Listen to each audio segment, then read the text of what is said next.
For every rebel, there is an establishment representative. Hi, I'm Nick, and this is required reading on Retro Games with Nick. After covering PSM over the last few episodes, it is time to turn to the official side and look at the very first issue of the US official PlayStation magazine. Or however they actually call the magazine. The point is, it's the one that had the demo disc, and its very first issue actually happens to be pretty close, October 1997, to the first issue of PSM. So I think it's interesting to sort of see a parallel between the two and get an idea of what these two magazines were like in their heyday.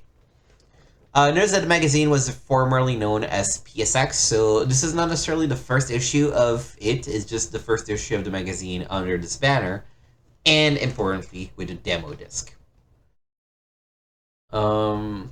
Ad for NFL Game Day 98 that we read about in last issue of PSM.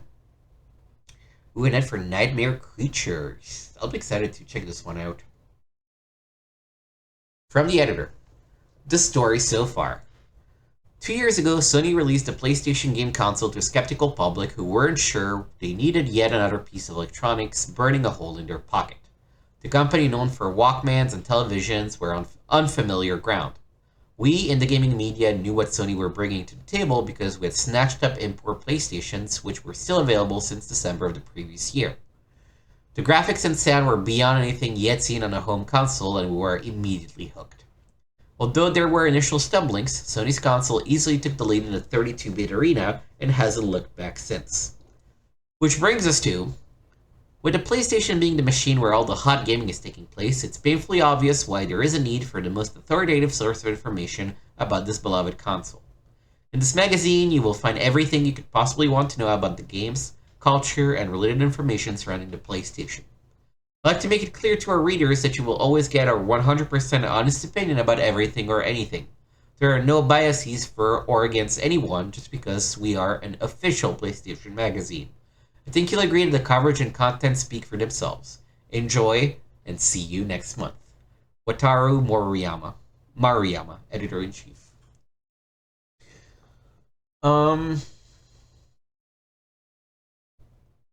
The galaxy is far, far away. The fight is up close and personal. Star Wars Master of Terrascasi. It's probably a bad game. Alright. Ad for Monster Rancher and Tecmo Stackers. Contents. We got Pandemonium 2, where they clearly reworked the design of this lady from Pandemonium 1.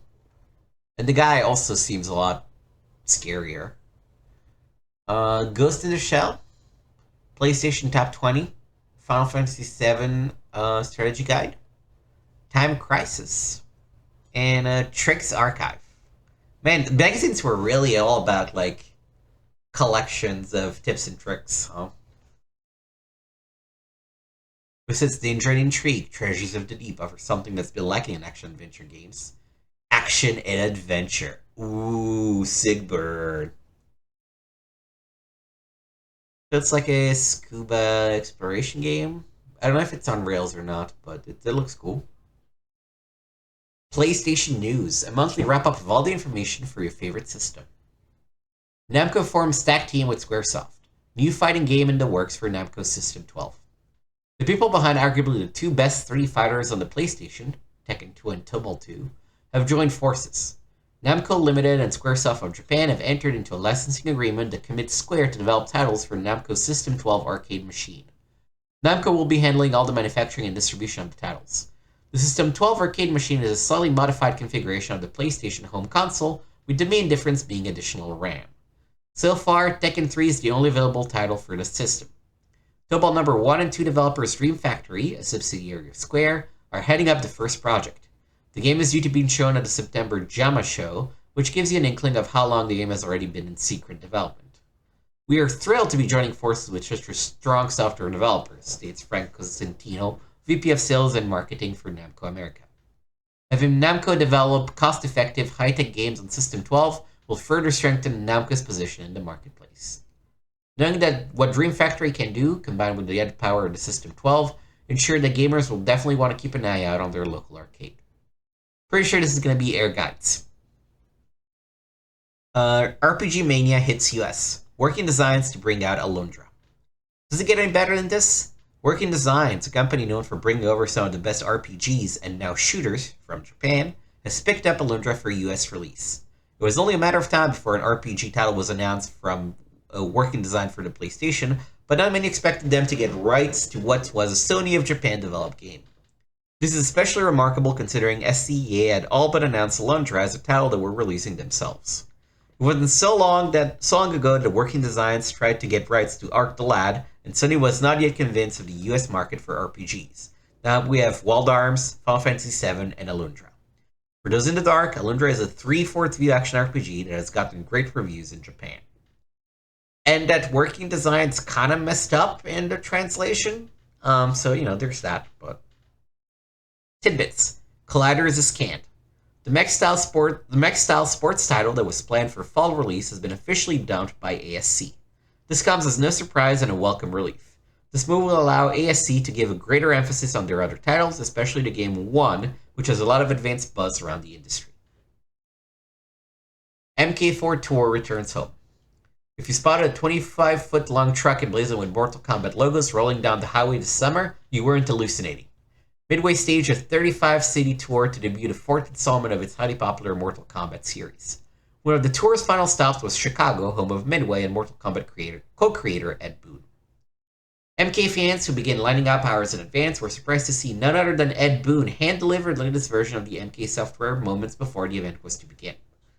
In addition to the opportunity to play MK4 for free, fans were given temporary tattoos, t-shirts, and the chance to win an MK4 arcade machine. Ed stuck along long enough to sign a few autographs and to listen to player feedback, but declined to school anybody on his creation. Industry. New heads for Konami and Playmates. Richard Salas has resigned from his post as president of Playmates after 11 years. Stepping in will be Ron Welch, who comes from the company's Walmart account and has 25 years of experience stemming from his days at Fisher-Price and Tommy. At Konami, CEO Kate Dimberger is leaving his position. Makoto Sano, Director of International Business at Konami of Japan, will handle the chores. Hoop Dreams. Acclaim is readying the latest in its series of Hoop titles for a Spring 98 release. NBA Jam 98 is coming for the PlayStation and will feature a realistic motion capturing courtesy of Stephen Marbury of the Minnesota Timberwolves. I've been playing video games for a long time and I always loved NBA Jam, said Marbury in a statement. To actually serve as a player model for NBA Jam 98 is a great thrill. Acclaim says that their proprietary motion capture techniques are the best anywhere and are more accurate than other methods by as much as 50%. Stephen Marbury joins an elite group of athletes who have provided motion capture for Acclaim sports titles, including Frank Thomas, Juwan Howard, and Adrian Burrell. I have no idea who any of these people are. Including Stefan Marbury, honestly. But in other hardwood news, Konami has announced that Glenn Rice will endorse NBA in the Zone 98. His lovable mug will appear on the cover of the packaging, as well as appearing in all advertisements in print and television, including any promotional tie-ins. The game itself will support a host of improvements, the biggest being that you'll be able to have 8 players simultaneous action. Gex teams up with Sub-Zero. Crystal Dynamics has announced that a partnership would be forming between themselves and Midway Home Entertainment. The partnership gives Midway the exclusive US rights to distribute Crystal Dynamics titles appearing for the PlayStation and Nintendo 64 game console. For PlayStation owners, that means you won't have too much trouble finding a copy of Pandemonium 2 or the new Gex game on the store shelves this fall. Our stellar titles, combined with Midway's expertise and industry credibility, will ensure that we have a major impact on this year's holiday season, says Rob Dyer, president of Crystal Dynamics. This looks to be a good match, with Crystal Dynamics getting the distribution power that they always wanted, and Midway being able to diversify their product lineup beyond arcade ports. Must-have GunCon. Namco has officially announced that their cool light gun, the GunCon, will be packed in with Time Crisis for a suggested retail price of $59.95. Both Time Crisis and the upcoming Point Blank game will only be compatible with the GunCon. There are yet no plans to sell the guns separately. Oh, I really want to play through Point Blank and Time Crisis. It's going to be a fun time. It's to a human what headlights are to a deer. Letters.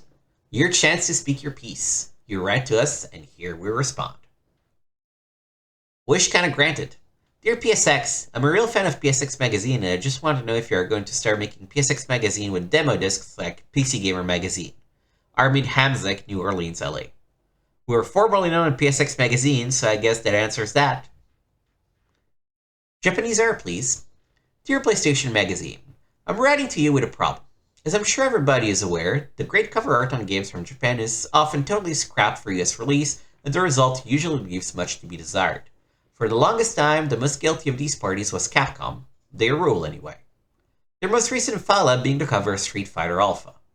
During the cover's journey from Japan to the US, Ryu, Ken, and the rest got kinda misshapen. Ugly, too. Ugh. At least it appears that Capcom has gotten the message, as they seem to only use the Japanese art now, which actually reflects the contents of the games as opposed to... yuck. Never mind. Anyway, I wish Konami would follow Capcom's lead. We know all about Suikoden's US cover. Oh, that's bad. But I've just learned, I call Konami myself, that they're making a new cover for the US release of Castlevania Symphony of the Night. If you've seen the import cover, you know that the most beautiful cover ever to grace a video game. It consists of a painting by Japanese artist Ayami Kojima of Alucard, son of Dracula, holding a sword in one hand and a cross in the other. Awesome. However, the guy I talked to at Konami said that the US division's bosses thought the cover was too feminine and that Americans don't care about cover art anyway. So what do we get, I asked? A cheesy 3D castle with a full moon overhead, he said, with a Castlevania logo in huge letters below. Wait, it's not as bad as Suikoden's, but I figure it was too late to do anything about the change, seeing as the game was set to be released in September. But the helpful Konami rep told me to avoid competition with the release of Final Fantasy VII and to tie in with the Castlevania release with Halloween season, the release date has been pushed back to October 10th. There's still time! No, there isn't. The purpose of this letter is to get some kind of letter writing campaign going. Anybody reading this, write to Konami now. Write 10 times. Demand the Japanese cover art. If you care at all about this topic, I know you do, I read letters about it all the time, please contact Konami at, and there's the address. Don't think your letter or email won't matter. If enough people yell about it quickly, maybe we can change their minds. Hey, Capcom, listen. Thanks for your time. P.S. If you can, supply a pic of the Japanese Castlevania Symphony of the Night cover so unaware readers will know what they could miss on. Thanks. Yours truly, Chris Boyle, address withheld. Chris, you're absolutely right in that everyone's opinions counts. The current Konami plans do indeed call for what you described, and if anyone out there feels the same way, they should act immediately. We're behind you all the way on this one, Chris. I believe that Chris lost this battle because it was probably definitely too late. Symphony of the Night cover. Like, I'm pretty sure it's just like a blue cover with the title and the castle in the back.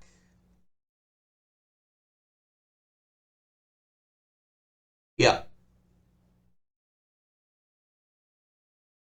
PAL region. Oh, well.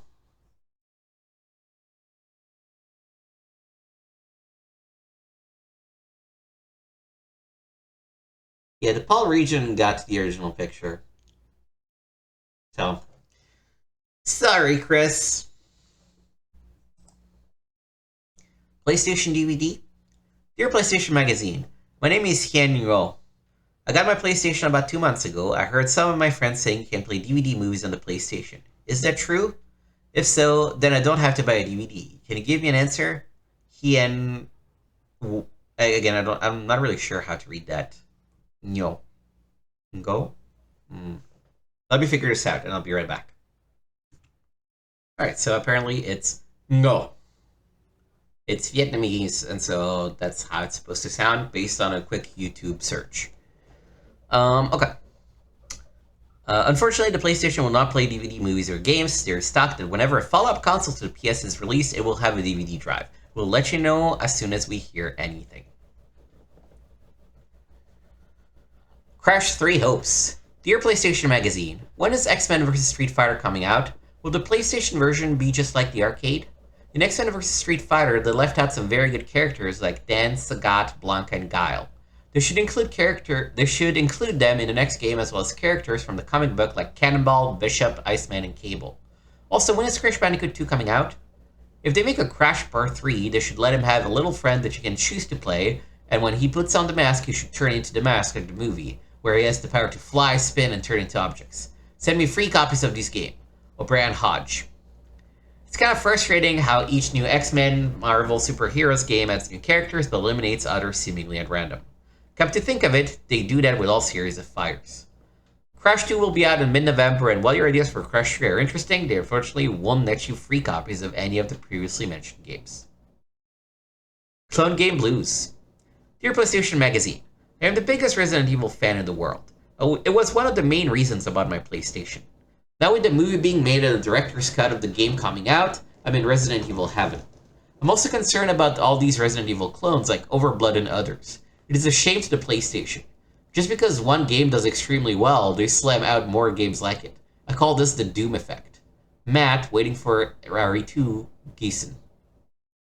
In an industry where something is successful, there is bound to be an imitation of it. Where I would hesitate to label Overblood or ripoff of RE, your point is well taken. I mean, bro, like, yeah, Capcom herself will just rip herself off and make like Dino Crisis and Onimusha. So, let's see what spins on a good idea other people can do. Red Alert, Red Alert. Dear PlayStation Magazine, I am a huge strategy fan and I love Command & Conquer. Can you tell me if Command & Conquer Red Alert is coming out for the PlayStation? Also, I think it would be a good idea if you put game short codes in your tricks section. Brian McGuire. Not only is Command & Conquer Red Alert on its way, but the PlayStation version is set to have a new feature such as a skirmish mode, which is a pseudo multiplayer mode. The tricks section will indeed feature game shark codes as long as they are available. Correction. In the last issue of PSX, we ran a review of Ace Combat 2, but called it Air Combat instead. We apologize. We're doing that a lot this issue. For any confusion, this might have cost the reader and to Namco. So, before we go on with the new mag, we have some things to set straight. The last issue of PSX Magazine ran a review of Virgin Interactive Golden Nugget when the game wasn't complete. We've reevaluated it, some FMV scenes are the main difference, and the reviewers came to the same conclusion as sent by the original score. We apologize for Virgin for any confusion this may have caused. Jersey Devil ad. Oh, that's it. I kind of like this letter portion more. I guess the other one fit more people, which in a way is nice, but also were very repetitive and very bland letters. These ones at least had a little bit more meat to them. I think the reason is that all of those were emails, right? And so the submission via email tended to be like shorter at the beginning, but PlayStation Top 20. The best-selling US title is reported by the nation top retailers. Triple Play 98, Twisted Metal 2, Jam Pack Volume 1, which was apparently economically priced sampler. Number 4, Wild Arms. Number 5, Need for Speed 2. Then Twisted Metal, Jet Moto, Tekken 2, Crash Bandicoot, WCW vs. the World, Tomb Raider at 11, MD issued at 97, Soul Blade, Rage Racers. Is Rage Racer like part of the Ridge Racer series? Is that what we're looking at? Is it just a translation, localization thing?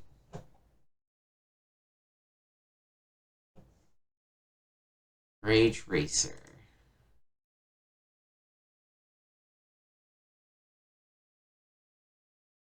Yeah. It is part of the Ridge Racer series.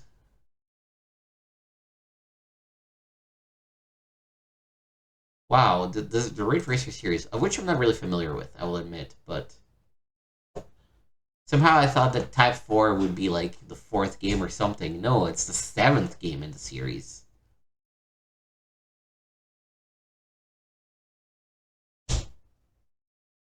They made the last one in 2016. Damn. Okay. Then VMX Racing on 15, NBA Live 97, MLB 98, Test Drive Off-Road, Rallycross, and then at number 20, Resident Evil. Top 10 Most Wanted, as compiled by the readers: Tekken 3, RE2, Tomb Raider 2, Crash Bandicoot 2, Metal Gear Solid, Masters of Terrascasi. Ooh, you're gonna be disappointed by this one. Symphony of the Night, Street Fighter EX Plus Alpha, NFL Game Day 98, and Spawn. Editor's Top 10, what we've been playing instead of working: FF7, Test Drive 4, interesting, RE2, oh, because they got a preview, okay, Tomb Raider 2, Rampage World Tour, Metal Slug, MLB 98, NFL Game Day 98, Ace Combat 2, and Jet Moto 2. Lots of 2s in this era, huh? Oh, this is a bad game trying to capitalize on Disney's Hercules, isn't it, huh? Herc's Adventures. Well, it's made by LucasArts. Maybe it's fine. Oh, and here we get to the main reason why we're also looking at the issue of this magazine, which is the demo disc. So the demo disc, what do we have? We have Intelligent Cube. What's your intelligence level? The object of the game is to destroy the cubes before they push you over the edge. You can control a character placing bombs strategically on the ground where a cube will eventually turn over them. When a cube is directly over the bomb, you can set it off to destroy the cube. First, you can run around taking out individual normal cubes, but a quicker way to destroy multiple cubes at one time is to bomb and then to activate the green advantage cube. The green cube can take out all of the adjacent cubes, which can add up. This is very descriptive, maybe too descriptive. Then there's Parappa the Rapper. Everything you know about rap music is about to change. When this hip hound rhymes his way into your head, you'll find yourself humming his catchy ditties for days. In the first level of the game, Parappa meets up with Chop Chop Master Onion, an odorous karate teacher, who instructs Parappa in his first lesson. Just watch the guide at the top of the page and follow along the controller. Don't be too worried about getting the time exactly right. In fact, sometimes it's better to go freestyle and just make up your own rhythm. The game knows a good beat when it hears it and will award a rating, cool, good, bad, or awful, accordingly. To get the most out of this lesson, watch what changes at each rating level. Not only will Chop Chop Master Onion begin to lie down in disgust if you perform badly, but the music will change drastically. This is just a small indication of the surprising depth in this deceptively simple-looking title. Chop Chop is only one of the large cast of characters found in the complete version, including Inspector Mussolini, Cheep Cheep the Cooking Chicken, and the laid-back frog Master Prince Fleaswallow. Just keep your rhythm and remember to preface Parappa, you gotta believe!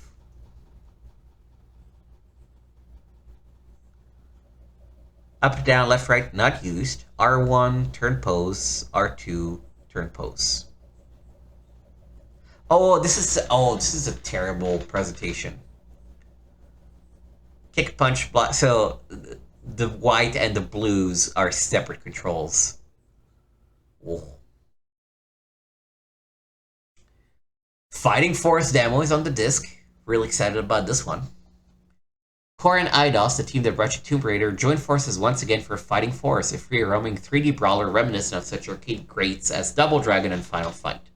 Choose from 4 tough-as-nail fighters, each with 40 moves, and tear your way through 7 increasingly difficult levels spanning such diverse locations as office buildings, shopping malls, secret islands, and submarines. Count on a seemingly endless horde of evil henchmen to attack you in groups at every conceivable angle, and yet you know something they don't. Virtually every on-screen object, fire hydrants, car tires, handrails, traffic signs, vending machines, etc., becomes a deadly weapon in your hands. The early demo on the disc contains all 4 main characters, however, not all of their attacks have been fully implemented. Try grabbing and holding an enemy, then experiment with different punch, kick, and throw combos. Also, have fun dismantling parked cars and watch for something special to pop out of the trunk. Ace Combat 2. We played this one on the latest, on the previous installment in the series. Gamers who like the first Ace Combat will undoubtedly be thrilled with Namco's high-octane follow-up, which boasts improved graphics, smarter enemies, and twice as many missions as its celebrated predecessor. To complete Ace Combat 2's 30 formidable missions, you'll have to destroy an armada of land, sea, and air targets, all heavily defended by squadrons of enemy fighters. Fortunately, you're not alone in your struggle. Wingmen can be handpicked and directed into battle. And then it talks about the controls. Tomb Raider 2 is on the demo disc. It's no wonder why gamers immediately fell in love with Lara Croft. She's beautiful, aristocratic, well-traveled, and has the best pair of guns in gaming. Is that a euphemism? That sounds like a euphemism. The first Tomb Raider, released at about this time last year, remains at the top of charts and made both Core and Eidos household names. For the sequel, Core left the basic engine intact, opting instead to focus on level design and improving Lara's appearance. While the non-interactive demo included on this disc is brief, non-interactive, that's a bummer. You'll almost certainly notice Lara isn't quite as pointy as she used to be. She also has a new swimsuit. Lara also dons a bumper jacket later in Tomb Raider 2, as well as a new walking animation. Although you won't get to see her use it in the demo, Lara also has a handy new spear gun useful for fighting underwater enemies. Lara's goal in 2 is to retrieve a Chinese artifact known as the Dagger of Zion. Requests begin at Shan, not Zion, Shan. Request begins at the Great Wall of China and leads her to such locations as Venice and the sunken ship. Unfortunately, an evil cult also wants the dagger, and they try to thwart our lovely heroine at every turn. So this is a non-interactive demo. Okay. There's a Game Day 98 demo. If you've played the previous editions of NFL Game Day, you know the players in the game were composed of 2D sprites. Now you can play a true 3D polygonal football game. Being in this environment, the players, stadiums, and field ambience, coaches, cameramen, and sideline crews, are all polygonal. No more blocky players whenever you zoom in on the action. Also, because it is a true polygonal game, the characters now move more fluidly, enabling the designers to realistically mimic real players' actions. You will also see more animations that you've never seen before. Forearm shivers, juke moves, one-handed catches, and swim moves are just a few of your players can perform on the field. If you're concerned with gameplay, you're in for a big surprise.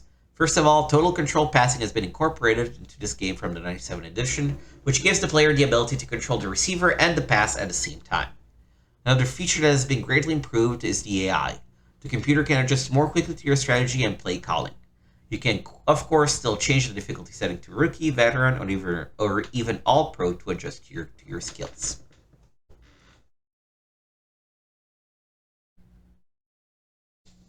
If heaven is anything like Wrigley Field on a Saturday afternoon, then death wouldn't be such a bad thing.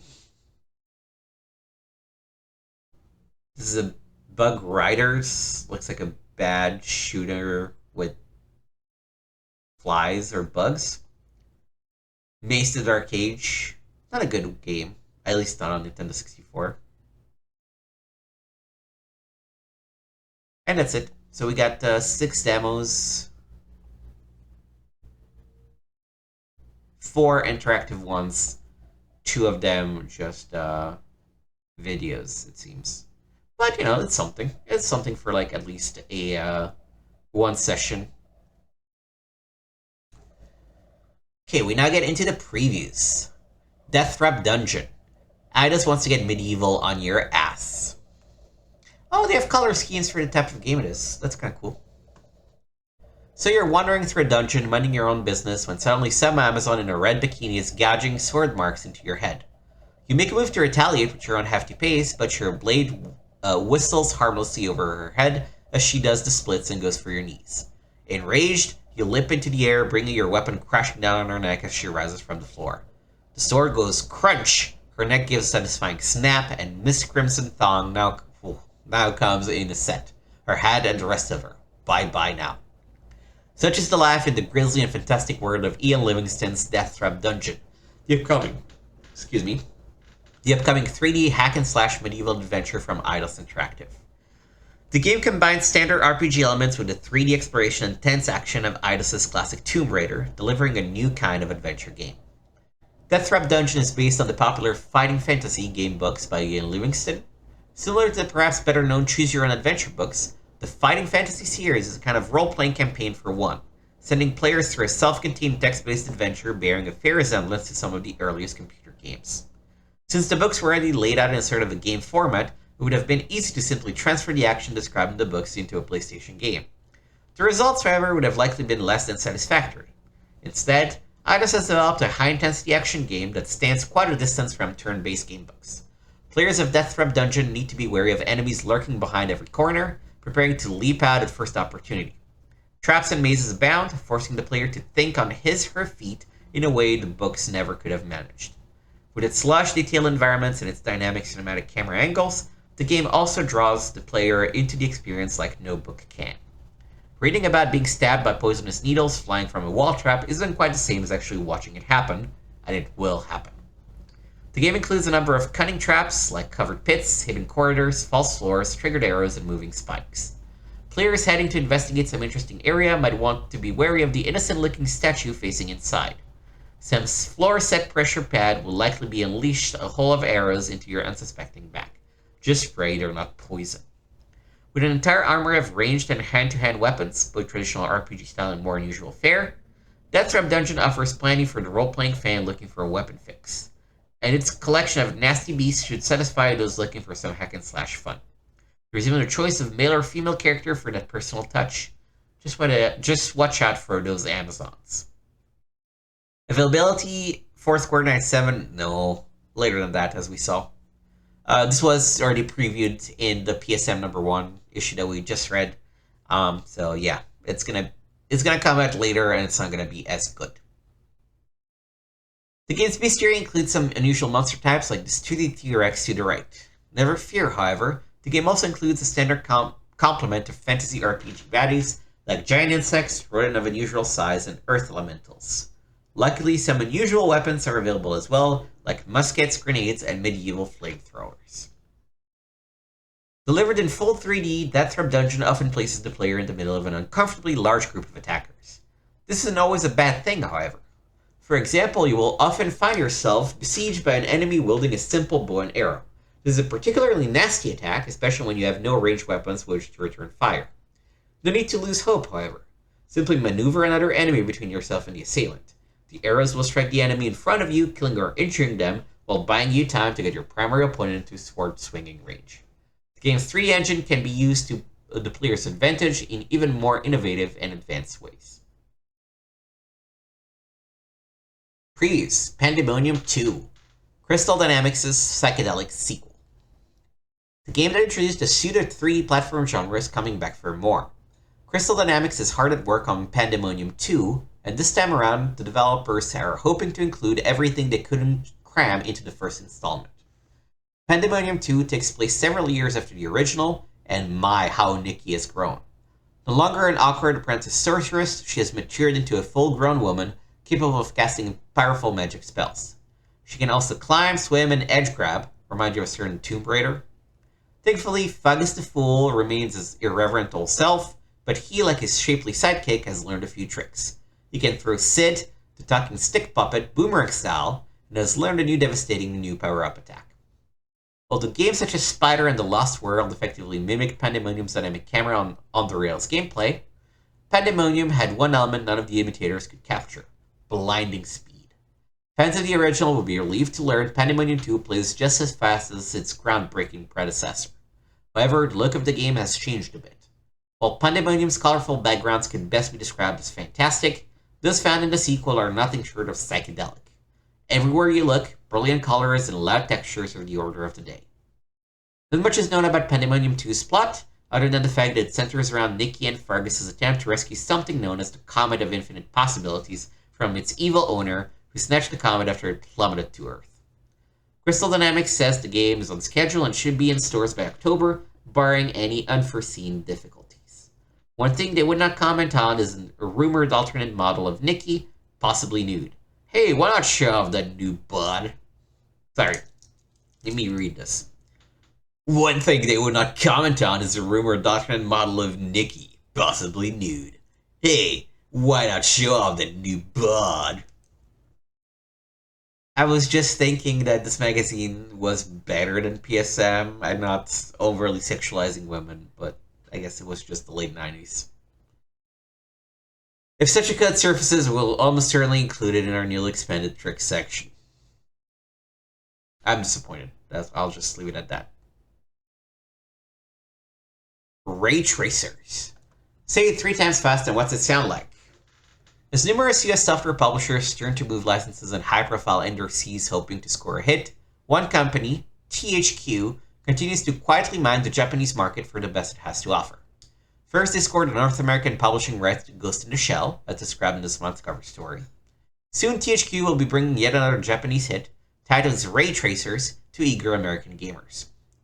Loosely based on the late 80s arcade hit Chase HQ, Ray Tracer is a fast and furious game of automotive combat similar to ASCII's Felony 1179. Players must race through 6 hazard-filled courses, smashing through barriers and clashing with enemy cars before reaching each level's boss vehicle, which must be destroyed with the only weapon at your disposal, your own car. Survive all 6 missions and you go head-to-head with Kaiser, the deadliest driver to ever go beyond the wheel. The racing environments, which include urban, mountain, canyon, and sewer, are nicely detailed and are littered with oil drums, logs, and other barriers the players must contend with. Avoiding them will shave precious seconds from your timer, but smashing through them will earn destruction bonus points, as was the case with Felony 1179. Before reaching Kaiser, you must sequentially face every level boss in a grueling deathmatch. Only then will you be allowed to go ahead with the person responsible for the current reign of terror. If the gamers tire of the chase mode, they can put their driving skills to the test in the more conventional time attack mode. In time attack, the player must race against a single opponent on 1 or 4 close courses. While the courses are free of debris or traffic, your car is no longer equipped with nitro, so you will have only your driving skills to rely on. Ray Tracers combine the speed of an IndyCar race with the drama of an action flick, making for one totally unique and explosive gaming experience racing fans will not want to miss. Jet Moto 2. Holy product placement, it's Moto time again. The sequel to one of last year's surprise hits is on its way, and it looks as though it will surpass its predecessor in virtually every way. For Jet Moto 2, Single Track has included a wish list of improvements sure to thrill PlayStation racing fans everywhere. For starters, Single Track has written a new physics engine, greatly improved bike handling. Now the bikes are more stable and easier to ride after rolling through turns, meaning you won't unintentionally fly sideways anymore. The developers also added analog support, a must for playlist racers, and an innovative trophy room feature which rewards Jet Moto champions with secret codes. Beat the game with a certain character and you will receive a trophy inscribed with a special code. These codes give the player access to such goodies as unlimited turbos, a special stunt racing mode, and a host of other secrets sure to pump up the replay value of the game. No longer as concerned as about inducing motion sickness in gamers, Sony allowed the course designers at Single Track to let their imagination run wild for Jet Moto 2. Strong sales figures indicated gamers handled the stomach-churning drops and death-defying leaps of the first Jet Moto. Some of the new environments include a roller coaster, a geyser-filled park, and an earthquake-ravaged LAX airport, including partially submerged airplanes as well as jumpable control tower. The twists and turns are so severe, the gripping towers must be used in all new ways. For instance, the crest of the roller coaster hills are so high, the grapplers, which are located beneath the tracks, must be used to prevent your racer from being launched into the stratosphere. On another track, one jump will send you headfirst into a cliff, unless you use a grappling tower to pull yourself down to a narrow precipice below. Control with Sony's dual analog pad is so precise it virtually eliminates the need to lean with the shoulder buttons. As has become the custom, the left stick steers while the right stick accelerates and brakes. Pressing the left pressure button, located beneath the joystick, grapples while the right one turbos. Regrettably, Jet Moto 2 will be the last game Single Track develops for Sony, but it looks as though the two companies will end their all-too-brief partnership in style with one of the best racers available. Why did it just stop developing for you? What happened that it would stop?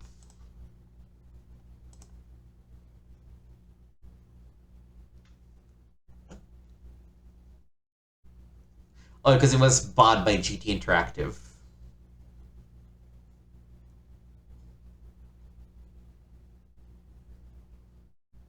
And then, more or less immediately closed down before GT Interactive was bought by Infogrames, who then morphed into the modern Atari.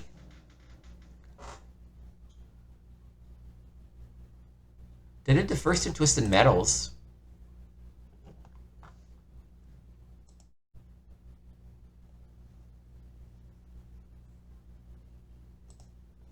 And then some people exiled from there and did all the other Twisted Metals.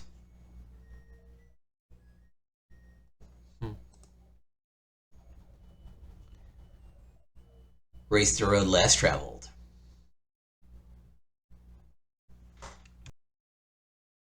Next up is CART World Series, or as I assume it's meant to be pronounced Kart World Series.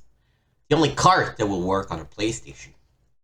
Having tackled all the major team sports, football, baseball, basketball, and hockey, Sony will soon try their luck at one of the most rapidly growing sports in the world, auto racing.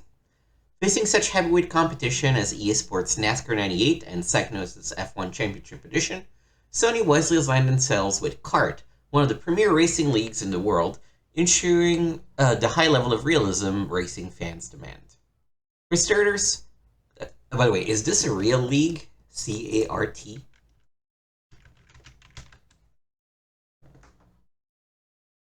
I mean, it must be, because they're saying about it, but I've never heard it before in my life.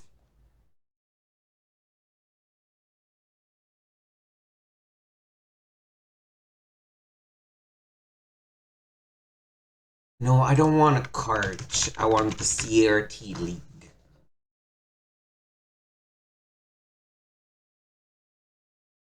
Championship Auto Racing themes.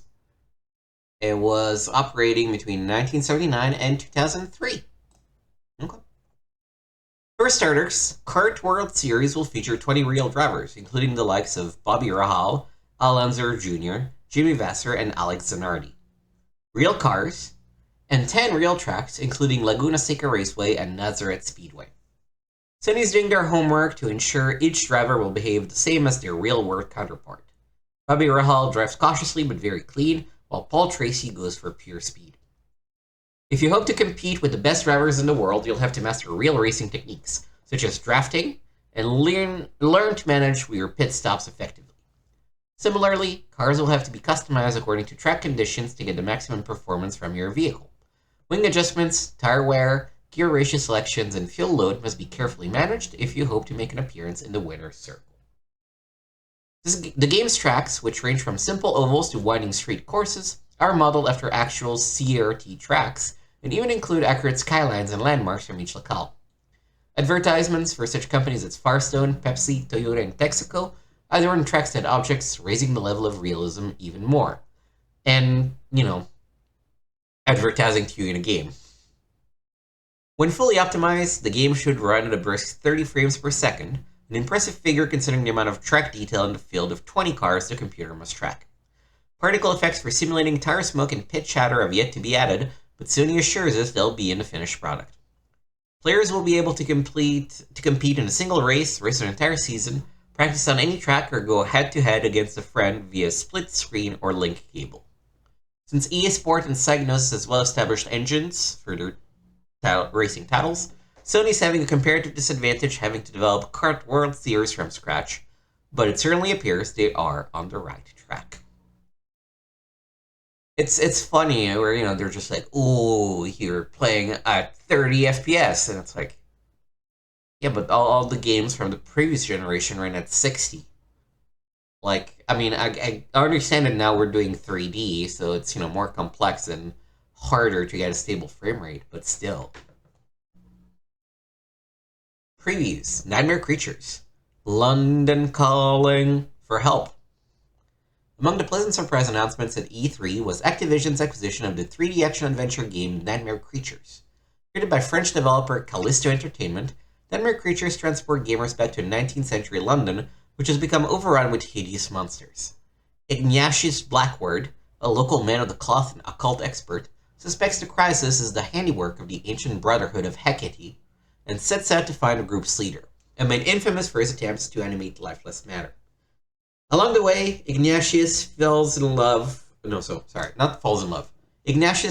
with Nadia, a young American girl whose father has been murdered by the Brotherhood. As the dark veil of terror descends upon London, the unlikely allies become the city's only hope for salvation. Viewed from a Tomb Raider-esque third-person perspective, Nightmare Creatures plays like a cross between Doom and Resident Evil. The player must run about the game's vast levels, throwing switches, finding hidden power-ups, and, of course, slashing truckloads of beasties to bits. Nightmare Creatures has been drawing comparisons to Sony's Spawn, The Eternal, but Callisto's game, at least at this stage of development, is superior for a couple of reasons. First, Nightmare Creatures moves at a blinding clip compared to Spawn, which is a very slow plotting pace. Second, you can fight up to 3 or 4 enemies simultaneously in Nightmare Creatures, although doing so is not particularly good for your health. Spawn's battles, in contrast, are all 1-to-1. Ignatius and Nidia can uncover a wide variety of spells and weapons, such as freeze attacks, pistols, fire attacks, and a unique saw blade weapon that allows you to hack enemies limb from limb. But beware, enemies may continue their attack despite missing arms, legs, tails, or even their heads. But it still needs a bit more polishing. Activision's latest offering clearly will be the stuff of dreams or nightmares are made of. I always confuse this one for like a gun shooting on rail one. But yeah, no, I'm curious to get to it when the magazine catches up to it.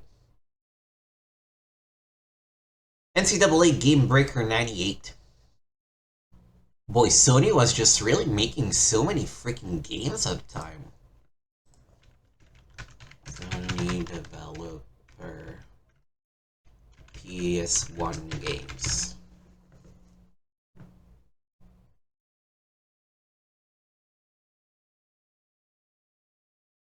I guess I can just find a list of PlayStation console games A to Z. Developers. Let me find Sony.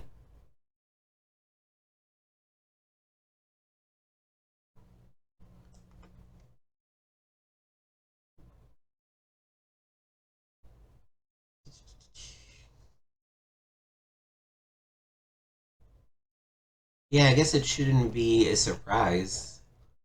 There's just so many freaking games in this particular issue from Sony. I guess maybe third party had seen that the PlayStation was picking up, but hadn't had time to publish games yet. But still.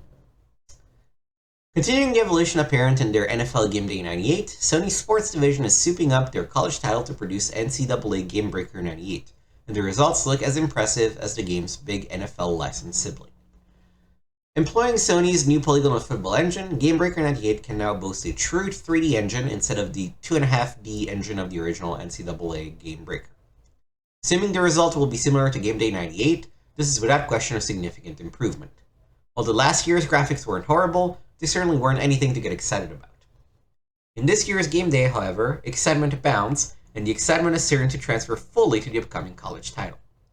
With all 111 Division 1A teams, plus several all-time great college teams, Game Breaker 98 will offer even more team options than the original. Gamers will be able to track statistics, create players, and execute a number of plays and formations which are unique to college football. Although including actual rosters for this year's teams is still out of the question, expect the number of the exceptional players to bear a strange resemblance to those of this year's stars. After all, the Game Breakers are what Game Breaker is all about. Like last year's version, each team will possess certain exceptional players, the Game Breakers. These are visually differentiated from the normal players so that it is easy to tell at a glance where they are on the field. Those Game Breakers have abilities which far exceed those of the average player, giving them the star status which is part of what makes college ball so unique. Oh, the NFL has a few exceptional players, but there is not quite as large a difference between a Jerry Rice and an average receiver as there is between a game breaker and an average player. This is intended to capture the pure excitement of the college game. With a championship tournament and several bowl games included, the game offers plenty of preseason and postseason play in addition to the standard college season. With visual improvements complementing the already solid gameplay, Game Breaker 98 is sure to prove even more successful than the original. College football fans, keep your eyes open for this one. Fields are presented with accurate school colors and logos even down to the end zone patterns.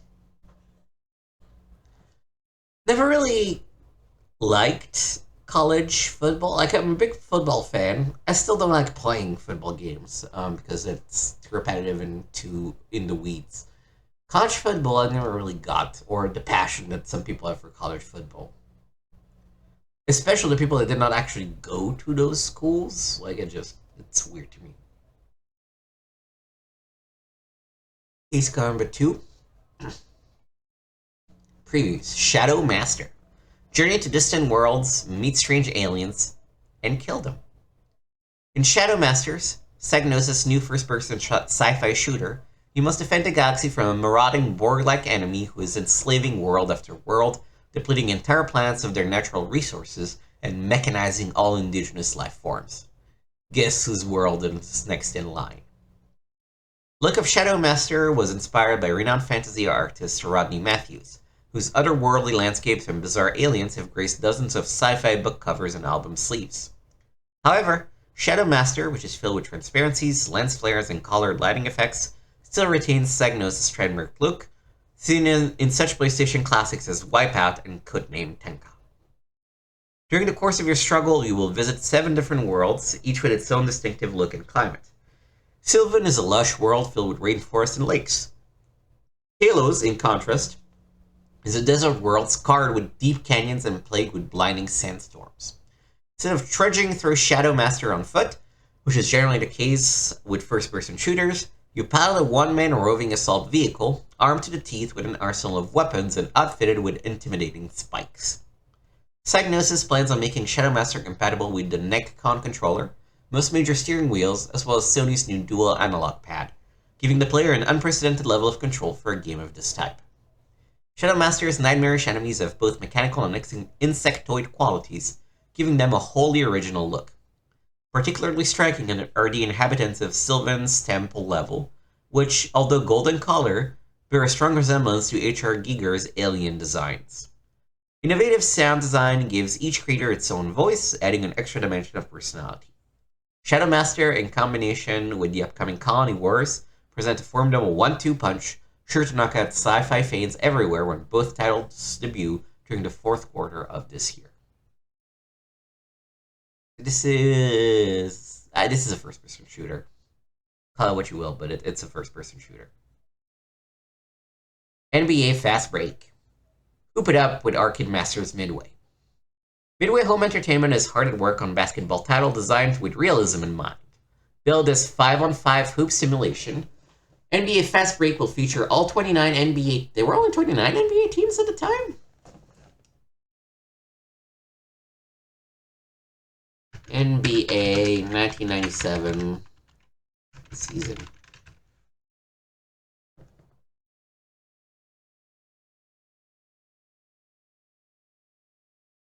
This was a time when the Bulls were dominating.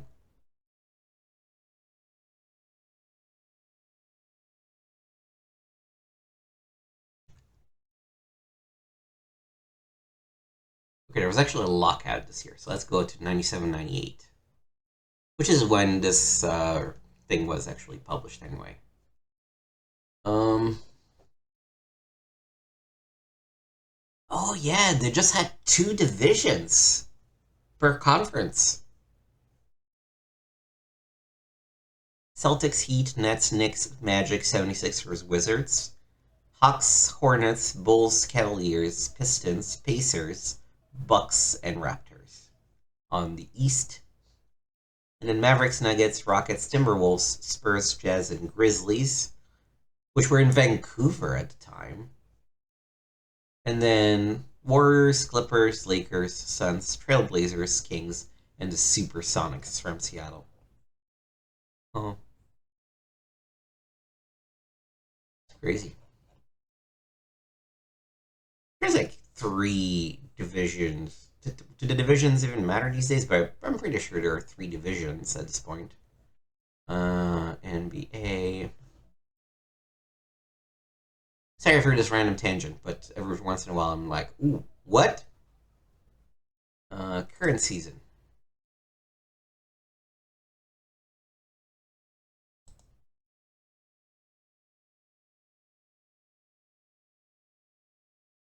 Yeah, 3 divisions per conference now.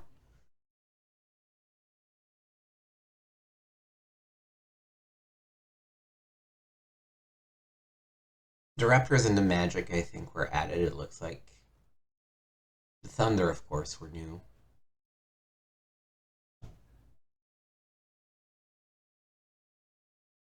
And the Pelicans. Oh, alright. NBA Fast Break will feature all 29 NBA teams, complete with logos, uniforms, and accurate home courts, from the logos on the floor to the pattern of the parquet. The game will feature a mix of motion capture data and manually programmed animation to avoid the stiffness that is often associated with motion capture polygonal players. A number of unique animations will be implemented as well, including sideways and backward movement on both offense and defense.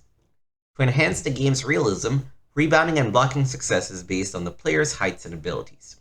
Similarly, a player's speed and agility will depend, at least in part, on the size and weight of the player. In any case, the players in the game should accurately reflect their performance in real life. With a fully customizable preseason mode, an accurate season schedule, and plenty of practice options, NBA Fast Break will give the players the ability to participate in every aspect of the game. The focus on ultra-realistic simulation may cause some to wonder whether to spend the speed of gameplay will suffer. At this point, the game is early enough that no accurate estimation can be made. One thing is certain, however, few titles should prove as realistic. Previous Point Blank, more fun with Namco's Gun Con. I loved Point Blank in arcades. Oh my god, I remember each and every one of these mini games that you're seeing. When Namco's released their ultra-accurate Gun Con with their arcade hit Time Crisis, many wondered what other games might be available for the proprietary peripheral. Quickly putting to rest the fears of Gun Con owners and giving fence-seaters another reason to buy the gun, Namco is releasing a sort of virtual shooting gallery called Point Blank. Known as Gun Bullet in Japan, Point Blank is one of the most unusual PlayStation titles we've seen in a long time. Consisting of an impressive number of challenging shooting minigames, Point Blank had a wide range of different shooter styles, from straightforward target practice to Hogan's Alley style crime scenarios. Some of the more unusual games require players to take out vultures that are trying to pop up balloons suspending a character above shark-infested waters. Another level has the same goofy-looking guy tied to a stake and bombarded by flaming torches. Players must take out the torches before they reach the little guy, or the flames will make him fly forward, smashing comically into the screen. Even more unusual is the game's hysterical quest mode, whereupon players guide two squad fellows through an RPG-style world by shooting the terrain, marking a spot where the characters will travel. They travel over the landscape, visiting houses and villages, and getting into various encounters based on the target shooting section of the game. Successfully passing these areas will reward the player with increased health points, extra lives, and other goodies. With a specific par for each target game, Point Blank is actually much more challenging than it may appear. The more advanced modes contain as many as 16 different levels, ranging from simple to excruciating.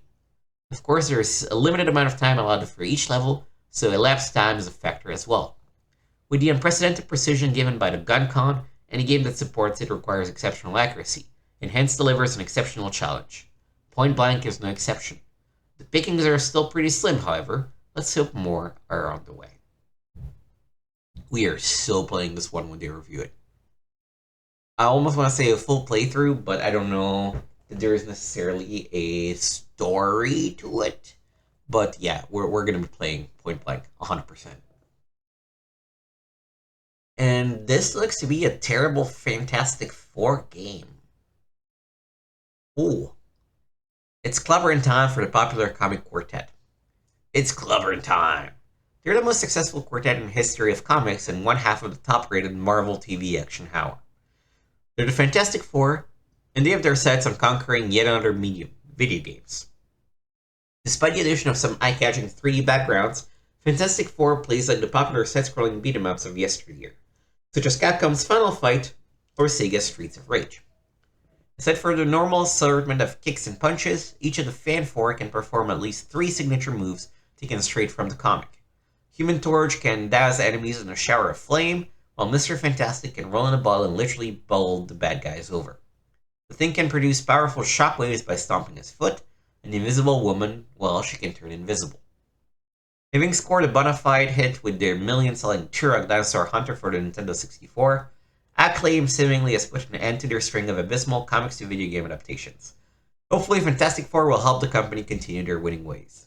I'm gonna check this out. I'm gonna bet that the answer was no.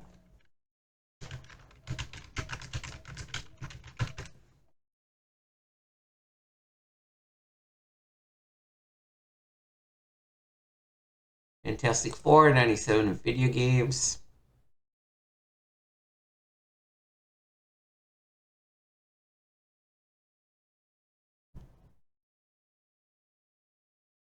Aggregate score at game rankings 37%.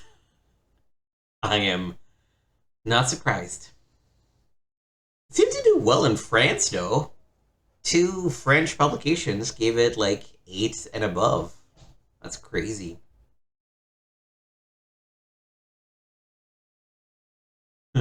EGM will name it Worst Use of a Good License in their 1998 Video Game Buyer's Guide. Yeah, I had a vibe. Red Asphalt. What's rock and roll in red all over? In addition to being the title of one of the most grisly driver's ed films of all time, Red Asphalt is the name of Interplay's futuristic racing combat game. Originally intended to be a 3D sequel to Interplay's successful rock and roll racing, Red Asphalt has taken a life of its own. Set in the year 2019, oh man. I guess it was only 25-ish years in the future, but geez. Saying, set in a distant future when there's like futuristic murder cars and it's 2019 and you're just like, oh boy, okay. Rock and roll racing follows and it's not rock and roll racing, it's red asphalt. Follows the exploits of Motormouth, an unwilling competitor in the races, a barbaric intergalactic tournament dreamt up by the evil mind of Draenec, an unstoppable juggernaut who has enslaved world upon world, including Earth. By winning the races, Motormath and his cadre of rebels hope to put an end to Draenec's rule and win freedom for their homeworlds. By abandoning the rock and roll racing moniker, the developers of Red Asphalt were free to let their imaginations run wild. The action takes place in 4 unique environments: Neo Tokyo, Cloud World, Hell World, and LA, often confused with Hell.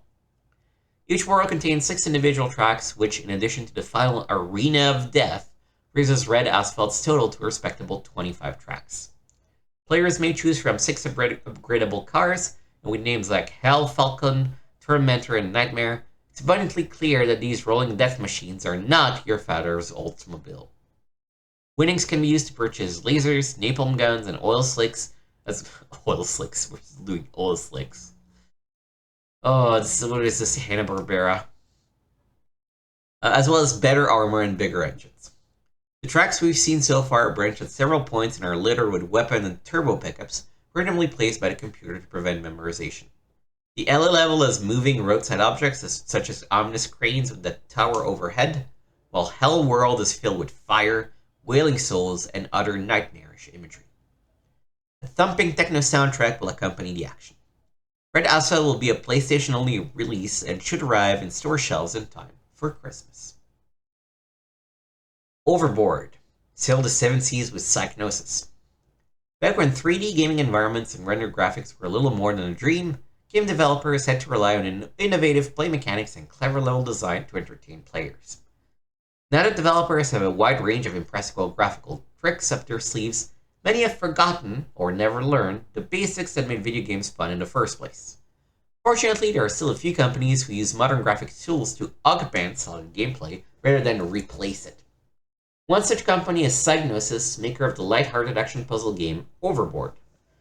The goal of Overboard is to conquer as many ports as possible with your lone pirate ship.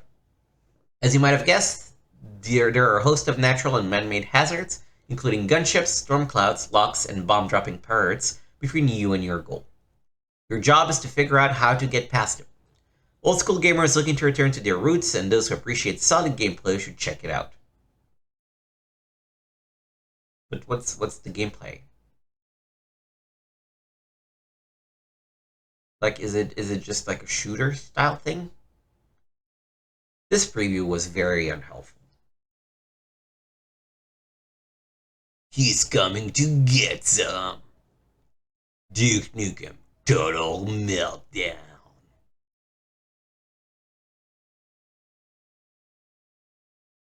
We're both just adaptations of Duke Nukem 3D, I would assume. Rampage World Tour. Do the Monster Mash, 90s style. Among the surprisingly few arcade conversions for the PlayStation found at this year's E3 was Midway's Rampage World Tour. The good news is that it promises to be pixel-perfect translation of its quarter-swallowing brother.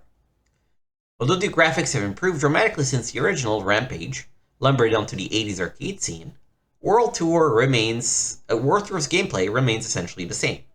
You play one of the three radioactive monsters: Liz, a giant lizard; Ralph, an enormous werewolf; or George, a king-size ape, bent on destroying 16 scum lab facilities around the globe, the very facilities responsible for mutating you into the towering monster you've become. As Betty Veronica, the busty scientist from the original Rampage, helplessly watches on her view screen, George, Liz, and Ralph must level city after city to ensure the destruction of every scum lab facility. This time around, the gang has learned a few new tricks, such as hanging wall kicks to shake buildings to their foundations, as well as Street Fighter-style jump kicks, good for punishing careless players who harm you. As in the original Rampage, destruction is only half the game. You must also search for food, usually the two-legged variety, to keep your monster happy and healthy. Some munches unexpected results, so beware what you eat.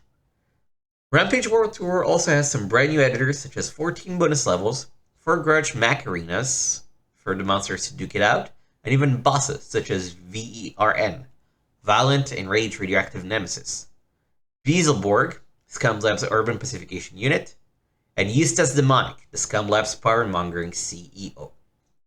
As in the arcade version, up to 3 people will be able to simultaneously play through Rampage World Tour's 130 levels when it lumbers into stores this November. Arcade fans will also want to watch for other excellent midway conversions such as Mazed Arcade, San Francisco Rush, and Maximum Force, all scheduled to hit the PlayStation later on this year.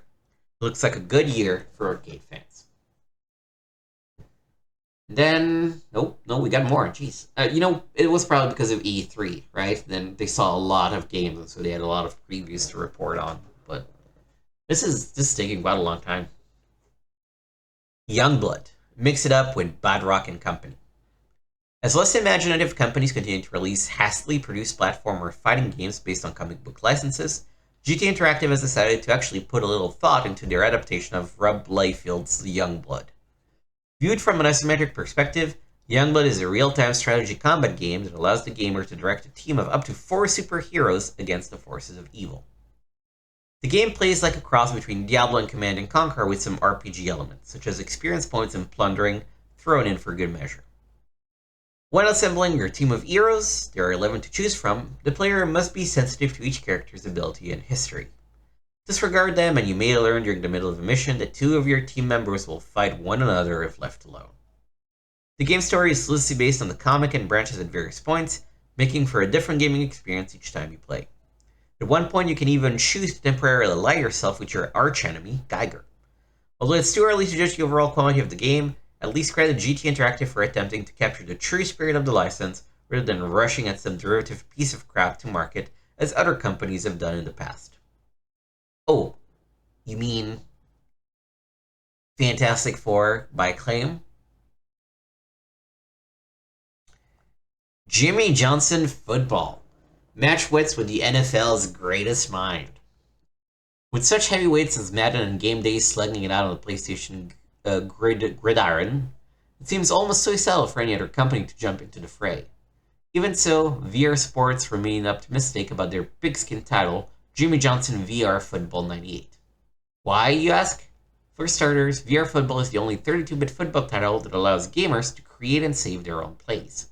It also has a great one-step play-calling system that's light years ahead of the competition. And since the game will be hitting field later in the competition, it will have the most current rosters possible. VR Football also has pre-game analysis, scouting reports, post-game analysis, and conclusive criticism from one of the greatest minds in football, Jimmy Johnson, making for one of the most well-rounded football sims. PGA Tour 98. Go on tour with the best in the game. Ever dream of joining the PGA Tour? Ever yearn to play against the world's greatest golfers on the most challenging courses around the country? Now you can in EA Sports PGA Tour 98. PGA Tour 98 is packed with 14 top pros, including multi-million-dollar winner Peter Jacobsen, Brad Faxon, and Davis Love III. All 14 pros' swings and shots reactions were digitized into the game, providing the realism of a television broadcast. PGA Tour 98 even has a TV-style hole analysis and full commentary by Ernie Johnson Jr. Courses include Pebble Beach Golf Links, the Bay Hill Club, TPC at Sawgrass, Colonial Country Club, and TPC at Scottsdale. EA provides you with course records such as longest drive and lowest round, so you can track your progress against the best in the business. PGA Tour 98 boasts 8 different play modes, including an all-new Skills Challenge mode, which tests shot-making abilities in clutch situations. Even if you already own a golf sim, PGA Tour 98's attention to detail makes it a worthy addition in any duffer's collection. Was Tiger Woods not a major player yet?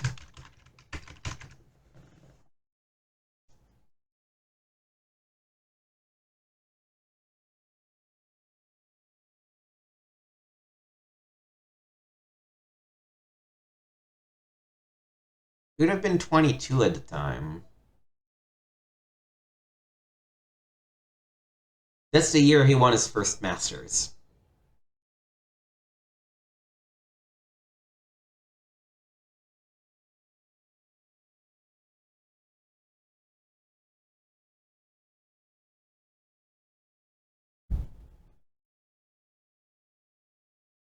Yeah, so it was still on the rising side of things. Okay. Critical depth. More than a watered down Twisted Metal. Having already conquered land and air with previous hits Twisted Metal and Warhawk, Single Track is taking their brand of character-driven 3D combat to the 7 seas with critical depth. After the discovery of several mysterious spots at the bottom of the Caribbean Sea, Caribbean Sea, competing vessels carrying scientists, treasure hunters, government agents, terrorists, and half-crazed lunars from around the globe converge on the site, hoping to unlock the mysterious power they are believed to contain. Published by global software and giant GT Interactive, Critical Depth combines the fierce combat of Twisted Metal with the freedom of movement of Warhawk, making for a unique gaming experience. Like Twisted, each of the 12 vehicles is equipped with its own signature weapon and can pick up other deadly weapons scattered about the game's 10 aquatic battlefields. Like Twisted Metal 2, Critical Depth has plenty of hidden areas and combo attacks, such as stun rays and depth charges, produced by performing various key combinations. Given Single Track's penchant for irony, you can count on plenty of bizarre endings rendered in beautiful 3D when Critical Depth hits shelves this November. VS. Who's the toughest in the hood? THQ's previous PlayStation efforts, WCW vs. the World and K1 The Arena Fighters, allowed gamers to go toe-to-toe inside the squared circle. Soon THQ will be taking their brand of 3D fighting into the streets with their upcoming release VS. Or let's just call it Versus. In Versus, 4 rival gangs, Campus, Beach, Streets, and Hood. Oh, but all the people in the Hood's team are black. Are battling for control of the streets and playgrounds of the city. You must join the fray by aligning yourself with one of the gangs and eliminating your enemies. Although still relatively early, Versus looks as though it will be THQ's most visually appealing brawler to date. Each of the game's 16 characters are motion captured and move at a brisk 60 frames per second. Only 2 other games, Tobal No. 1 and Toshinden 3, have achieved this feat so far. THQ promises the finished version of the game will contain complex offensive and defensive maneuvers, complete with unorthodox blocks and counters. To this end, THQ is keeping the button configuration, punch kick of 8, simple, to allow players to focus on the action rather than complex joystick motions or button combinations. And that, kids, is why this game, if it actually came out, completely failed. Each of Versus's offbeat characters are colorful and visually reflect the gang to which they belong. Kathleen is a petite schoolgirl and an Aiki master. Ramos is a headphone-wearing street-fighting rapper. Mina is a Venice bitch street mime with an attitude. Perhaps the most colorful of all, Slim Daddy the Pimp has clear chops and a wardrobe that would put Starsky and Hutch's Huggy Bear to shame. Of course. By beating each gang's boss, players can up the playable character roster by 4, raising the total to over 20. Versus will also feature a thumping CD soundtrack featuring such emerging artists as Los Infernos, Suicide Machines, and Raised in Black. If all goes according to schedule, Versus should hit stores in October. Anyone looking for a lightning fast and offbeat fighter should check it out.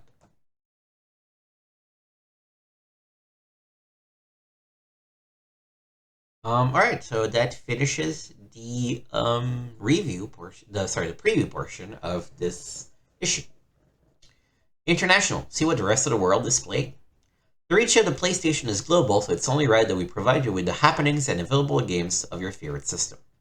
Obviously, the bulk of this type of material will be from Japan due to the origin of many of the games we play, but coverage can shift if the gaming scene in, for example, Tanzania starts heating up. Look, we also have cool game-related items for game maniacs like you and me. Books. In Japan, Square has released a complete works books detailing the history and all kinds of other stuff of the Final Fantasy series up to Part 6. There's a bonus CD attached that allows you to watch mini-movies of the openings, events, and endings of the various games, which sound cooler than it actually is. The movies are on the short side with poor video quality, but at least the book is nice. Fans of females in video games should not miss Gal's Island, which concentrates solely on the subject. Content includes exclusive official art, character stats, fans dressing up in their favorite game outfits, cosplay, and lots of fan art. Lots of fun for everyone. Music. Good soundtracks enhance a game like nobody's business. Original game soundtracks are released on a regular basis in Japan, as well as when the game uses actual band music, like in Runabout Felony 1179. The cool twist on this are the arranged soundtracks. The music is similar to that Fatal Fury from SNK, with the music being performed by the Symphony, or hearing the tunes of Street Fighter Zero Alpha 2 techno style. Games. Thankfully, the majority of good games available in Japan for the PlayStation are being released here. There are a few standouts that have a certain future. Police Knots, Konami Graphic Adventure.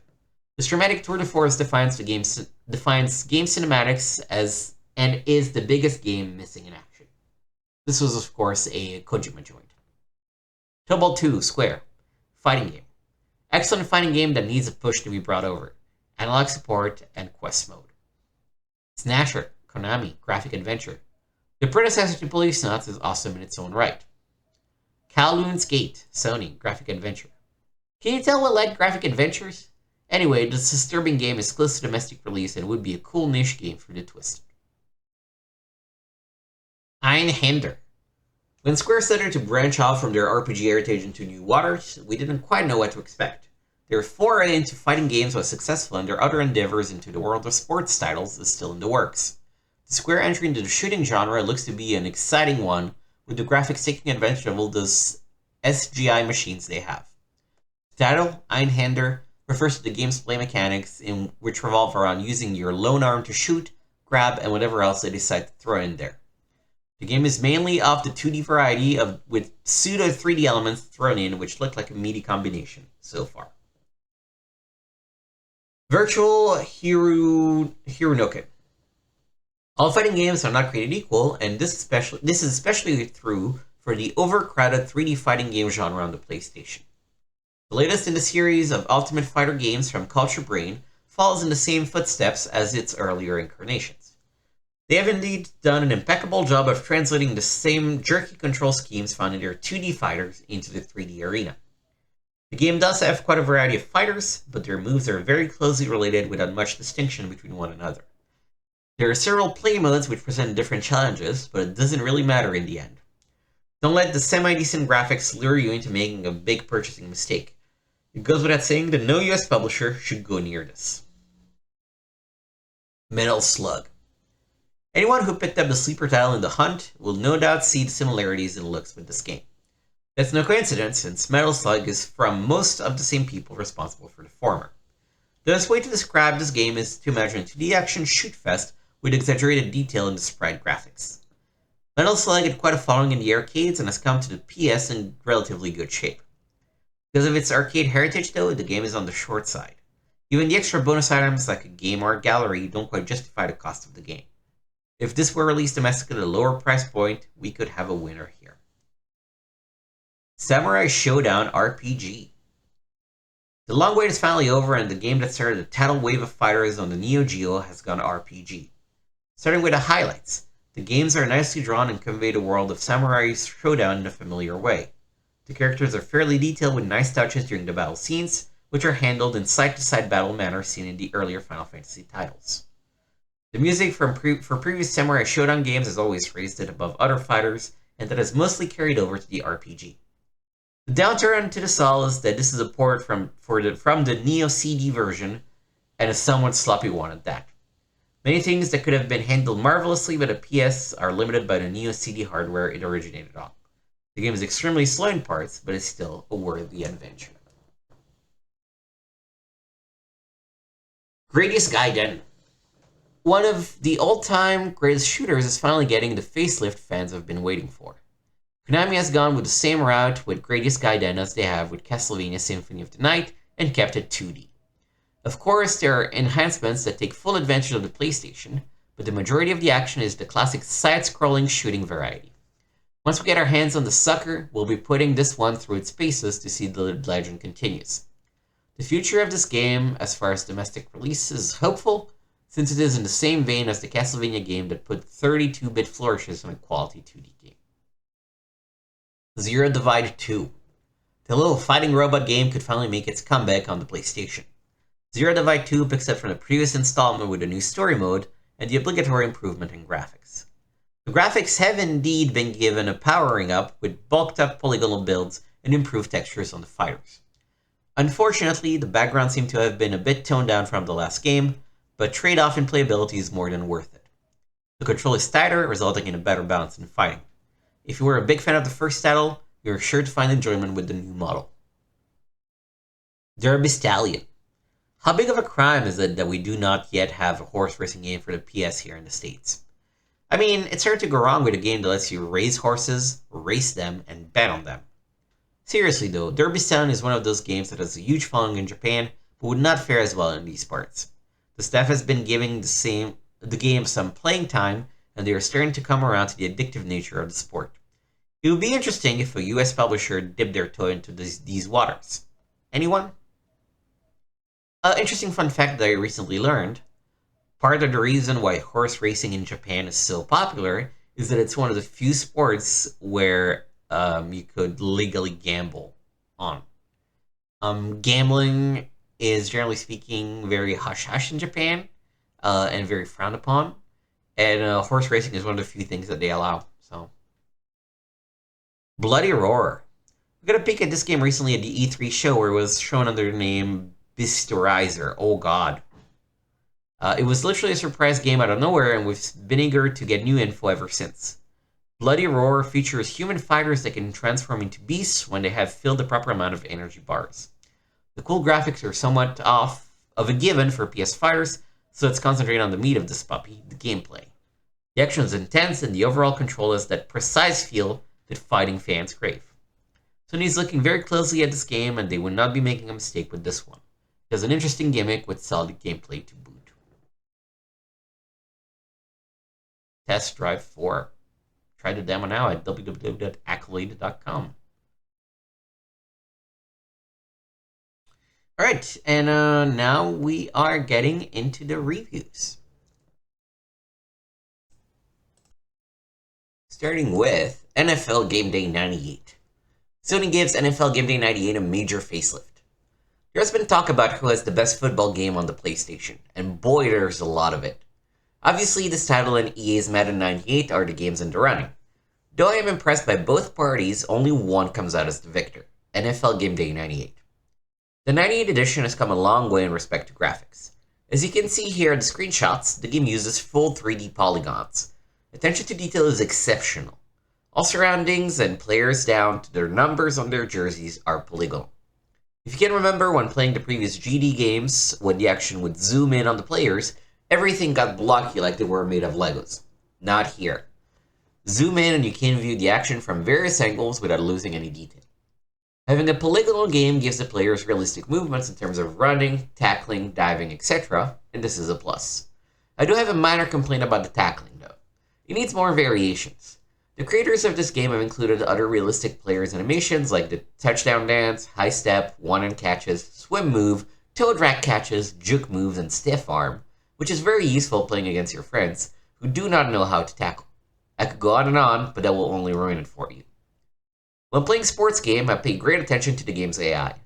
The 98 edition has greatly improved in this department, giving seasoned football players more challenge. Now, the computer reacts more quickly to your play calling as the season progresses. For example, You're playing the Jets on the first week and on the fourth week of the season. If you happen to win the first game, the Jets will now know your type of play and have a strategy for your next game.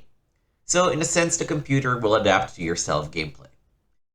If you continue to have the same strategy, some lower-rated teams like the Jets might end up toppling over you. In this world of football games, you have to play crisp and aggressive, which means the controls must be precise and accurate. Playing this game just gives you that. I generally like the speed of the game, which is a tad slower than before.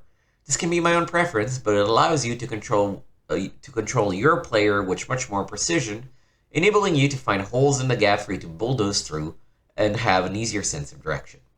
As I said, this is my preference.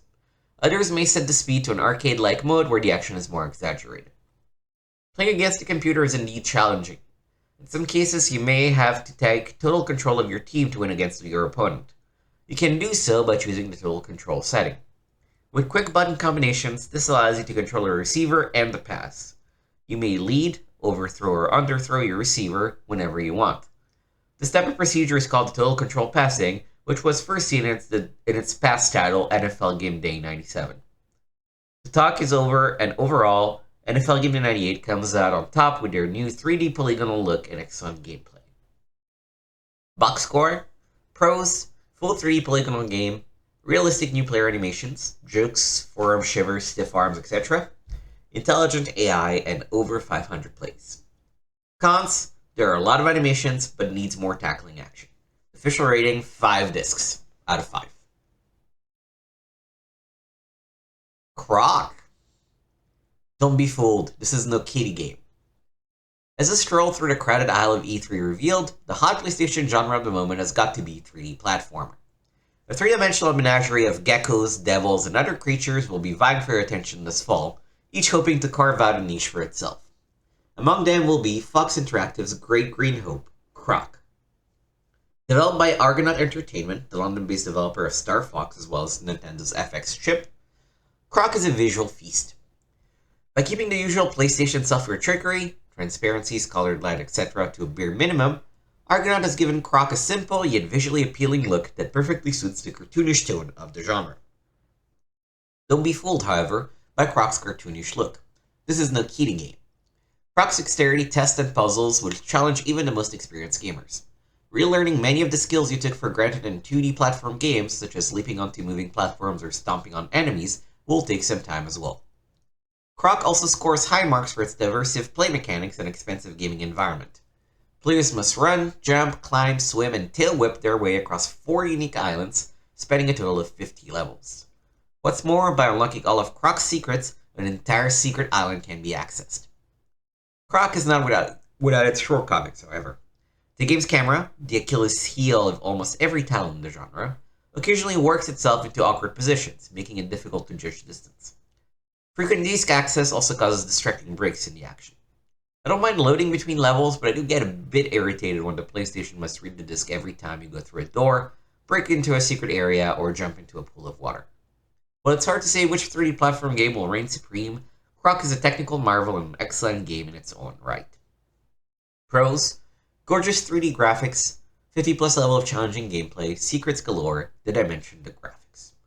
Cons: occasionally awkward camera, distractingly frequent disc access, and a little saccharine for adults. Official rating, 4 discs out of 5.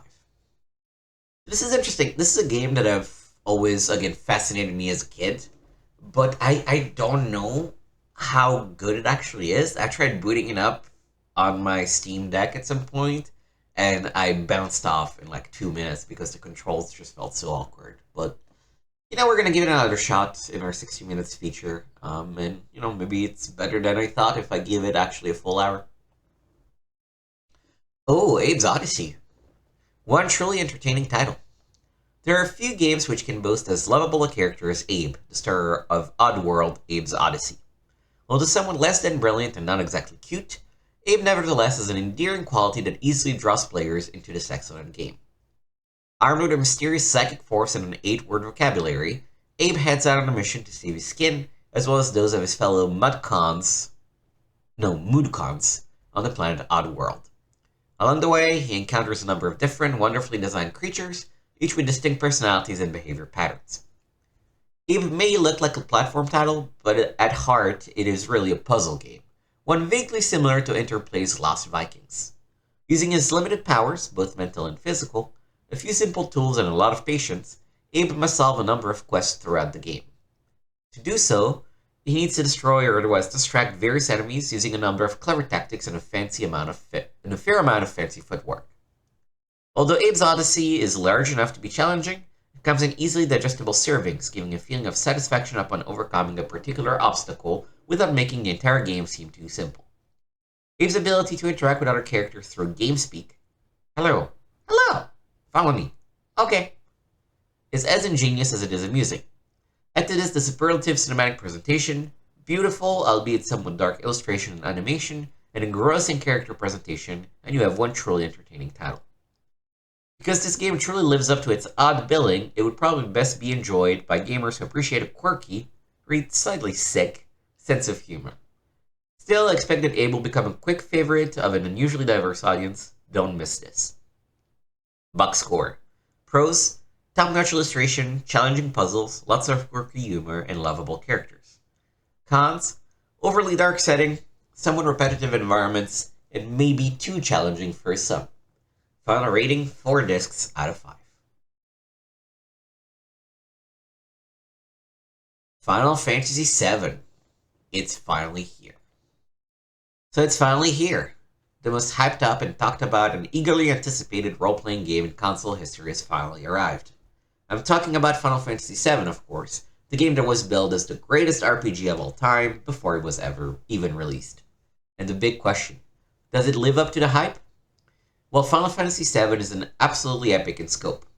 With a sweeping storyline that spans 3 discs, the game makes the 40-hour completion time suggested by Square seem as an underestimation. A large map, with a wide selection of towns and cities, offers plenty of areas to explore for the intrepid adventurer. Cinematic sequences, including but not limited to fully rendered full motion animation cinemas, advance the complex and sometimes surprising story. And several minigames, like arcade fighting, motorcycle racing, and snowboarding, offer a lighthearted respite from the serious storyline. But does it live up to the hype? Well, as reported, the graphics are nothing short of stunning. The pre-rendered backgrounds provide some of the richest environments ever seen in a console title. The cinematic sequences segue almost seamlessly into actual gameplay, ridding the game of the unpleasant graphic dichotomy found in most cinema-laden CD-based games. And clever graphical tricks, like decreasing the size of the characters as they move from foreground to background, add to the game's visual depth. And the powerful summoning spells acquired as the game progresses are absolutely awe-inspiring, combining polygonal graphics with what appear to be beautiful hand-drawn special effects. But does it live up to the hype? Well, the combat interface is cleverly done, with a real-time engine that is nevertheless turn-based. By turn-based, I mean the characters must wait for a time meter to fill before choosing their attack, and attacks always occur in the order they are chosen, with no 2 characters, either friend or foe, attacking at the same time. This adds a level of urgency and excitement not found in most other RPGs. I mean, this is the system that was already implemented back in Final Fantasy 4 and 5 and 6, and probably, well, no, not all the way to Final Fantasy 1, because that had very much turns, but like, you didn't see it, but there was a form of ATB in those previous games, I think. But does it live up to the hype? Well, that really depends. I have to say that now that I've been able to put some serious time into the game, I'm a bit disappointed. The most frustrating thing about the game is the surprisingly linear storyline. Until getting access to the game's vehicles, at least 15 hours into the game, players are basically forced to follow a strictly set path. Oh, you'll have the appearance of choices in conversation and travel, but explore the alternatives and you'll discover that there is really only one feasible path to take. This is doubtless the case because of the focus on the fully developed story, but it may bother gamers used to more wide-open gameplay. The inclusion of some truly challenging puzzles would have helped a bit, but these are scarce. To make things worse, at some points the translation from the Japanese appears a bit muddy, causing unnecessary confusion and clouding the fine story. Don't get me wrong, this is a great game, and I don't mean great like, hey, great, but great like Alexander the Great. I guess I was just expecting it to be a lot closer to perfect than it still is. It's a must-buy for any PlayStation owner, just keep in mind that you'll have to check a good deal of your freedom at the door. Official box score: pros, well developed, epic story, amazing graphics, innovating combat engine, it's huge. Cons: linear gameplay at times, some poor translation, frequent surprise encounters, it ends. Official rating: 5 discs out of 5. We played this in the previous edition of 60 Minutes to Sway because it was also reviewed by PSM number 1. So we will not be checking this one out. But, based on how I'm feeling, I'm thinking of actually maybe doing a full playthrough for the channel because playing that 1 hour made me go like, oh man, this game does have something special. This is a Time Crisis and Gun Con.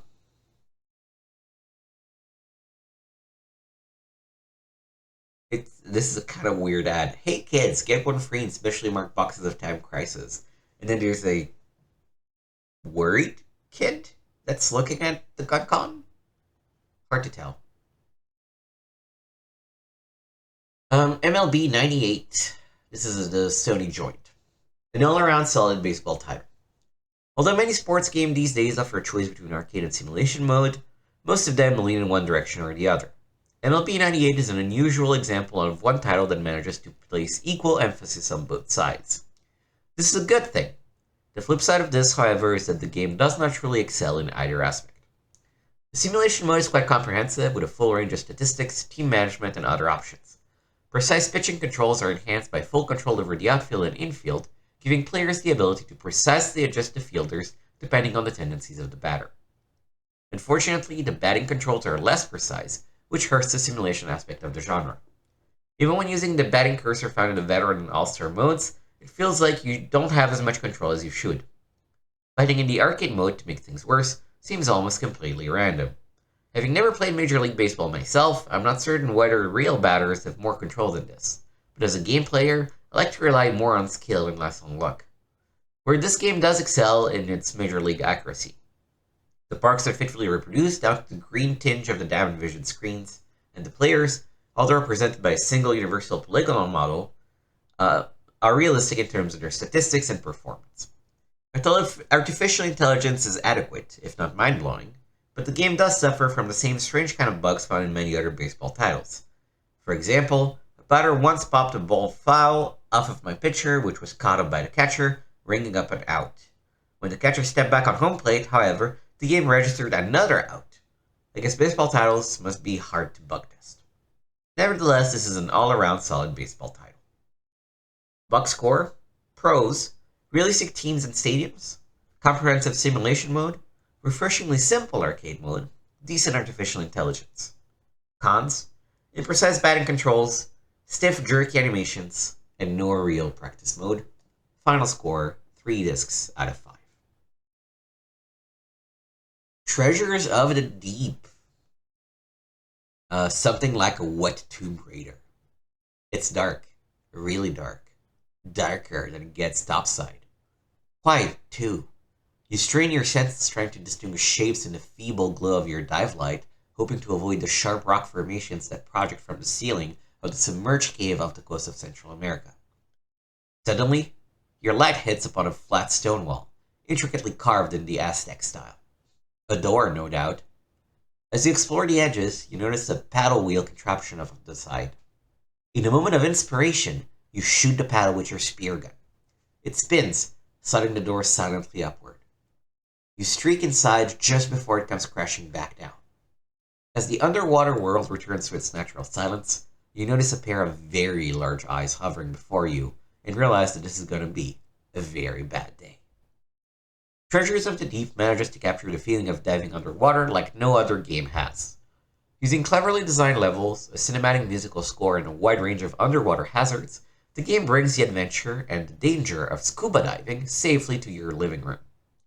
Widely varied environments populated with all manner of marine life, both ferocious and benign, prevent the game from becoming another Aquanaut's holiday. Make no mistake, this is an adventure game, something like a wet Tomb Raider. As such, it does sacrifice some realism for the sake of excitement. For example, all kind of treasure, from gold bars to Aztec calendar plates, are scattered liberally throughout the levels, floating improbably in mid-water. The frequent health and air power-ups are equally probable, but this is a game after all. These concessions to gameplay are balanced by incredibly realistic underwater fauna, from sharks and dolphins to giant eels and octopuses, as well as more fanciful beasts like that new dive buddy of yours who's about to ruin your day. A colossal reptilian cross between Godzilla and Gamera. As challenging as it is exciting, with especially high replay value, Treasures combine action and adventure to make one very fine game. Box score: pros, realistic, varied environments, well-designed levels, interesting enemies, good replay value. Cons: arcade elements hurt realism, enemies may be too challenging. Official rating: 4 discs out of 5.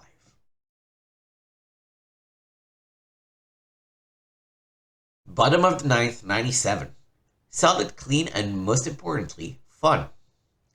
Konami has once again shown that its gameplay, not big names or slick presentation, that makes a quality game. Exhibiting the trademark simplicity of their sports line, Bottom of the ninth, 97 is solid, clean, and most importantly, fun. Now, this is by no means a perfect game. The biggest flaw is the lack of a Major League Baseball license, which prevented the developers from including actual team names, logos, or stadiums. This isn't as glaring a fault as in the original Bottom of the Ninth, however, since the designers abandoned the fake names and bizarre team logos found in the original version in favor of generic teams identified only by city. Considering what the team colors are accurate enough, it doesn't make that much of a difference. Besides, since the game does have a Major League Baseball Players Association license, all the real players and latest rosters are included.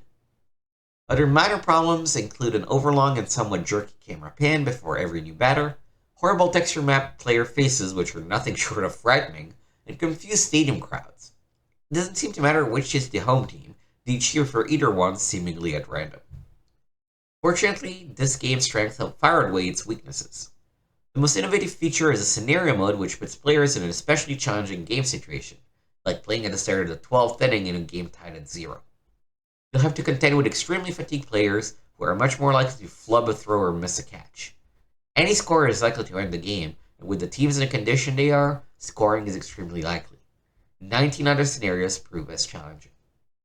The inclusion of an excellent training mode, a top-notch play commentator, and realistic batting stances and animations round out an all-around enjoyable game. If Flash is your only criteria, you'd probably be better off with this one, with one of the bigger names baseball titles this year. But if pure enjoyment is as important to you as it is to me, check out Bottom of the Nine 97, you won't be disappointed. Box score: pros, simple, easy to pick up, innovative scenario mode, comprehensive training mode, and realistic animations. Cons: no MLB license, less than perfect graphics, confused stadium crowds. Official rating: 3.5 discs out of 5. It's interesting that they have the player's license, but not the team license. So I guess you can have a player play for like a completely different team if you want.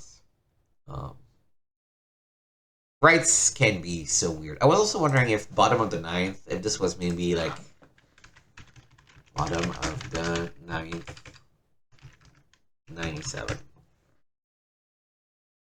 I was just curious if this was a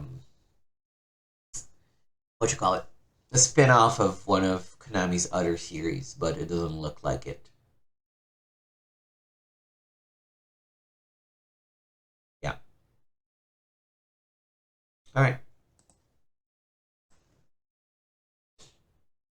Grand Tour Racing 98. Something to please every racing fan. As the PlayStation racing category grows increasingly crowded with excellent titles, it seems to be getting increasingly difficult for companies to differentiate their latest titles from the pack. For Gran Turismo Racing 98, Activision has taken a sort of kitchen sink approach. They've crammed 5 different vehicle types, 6 sprawling courses, and every conceivable play mode into a single title, hoping to include something to please every racing fan. Predictably, this approach has met with mixed results. Let's start with the positives. GTR is some of the largest and most detailed racing environments seen in any racer, home or arcade. Some tracks will take you up to 4 minutes to complete a single lap instead of the usual 1 or 2, and there is no noticeable pop-up. This is even more impressive when you consider virtually every roadside objects, which include everything from mundane trees and rocks to elaborate sailboats and fighter planes is composed of polygons. Even more amazing, Technics, the UK-based developer of Grand Tour Racing 98, redrew every texture map for each of the game's weather conditions. GTR also has an outstanding selection of vehicles, including rally, Indy, and sports car, in addition to dune buggies and Dakar-type racers, from which to choose. The type of vehicle for each environment is predetermined, meaning you aren't free to choose, but GTR offers gamers an uncommon amount of varieties nonetheless. All of this must add up to a top-notch racer, right? Not quite. Questionable car physics, I occasionally find myself driving straight up cliffs, quirky control, and a sluggish frame rate greatly detract from the fun. Perhaps if Technics had included fewer car models and had spent less time adding complex roadside scenery, GTR would play better. Although GTR is certainly ambitious, it can't quite keep up with some of PlayStation's more polished racing games. Box score. Pros. Huge courses. 5 taps of racers. Beautiful 3D scenery. 0 drawing. Cons. Questionable car physics. Sluggish frame rate. Bizarre sound effects. Official rating. 3 discs out of 5. Ace Combat 2. AC2 blasts the competition out of the sky. Namco has come up with a way to make Ace Combat even better. This new installment looks and plays far superior to any other flight game on the PlayStation console. Like its predecessor, you enter missions that you have to complete in order to advance to other related missions. In Ace Combat 2, depending on how successful you are on your missions, you can receive medals and ranks, promotions. Also, you can acquire more advanced fighter planes not seen in the previous title. Furthermore, if you manage to complete the game, you can access the extra mode, where you have to replay the mission, but in turn receive other extra planes you cannot buy in the normal mode. There are supposedly 2 endings, a bad and a good, depending on how you see it. Ace Combat 2 has improved its AI on enemy planes. The enemy aircraft carry out more realistic evasive maneuvers, resulting in excellent dogfights. Overall, the difficulty of the game has been moved up a notch, which means there will be a lot of enemy resistance.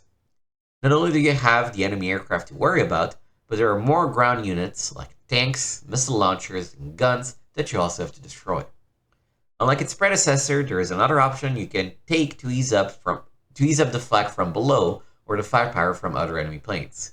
You can hire a wingman that you can specifically assign to what you want him or her to accomplish.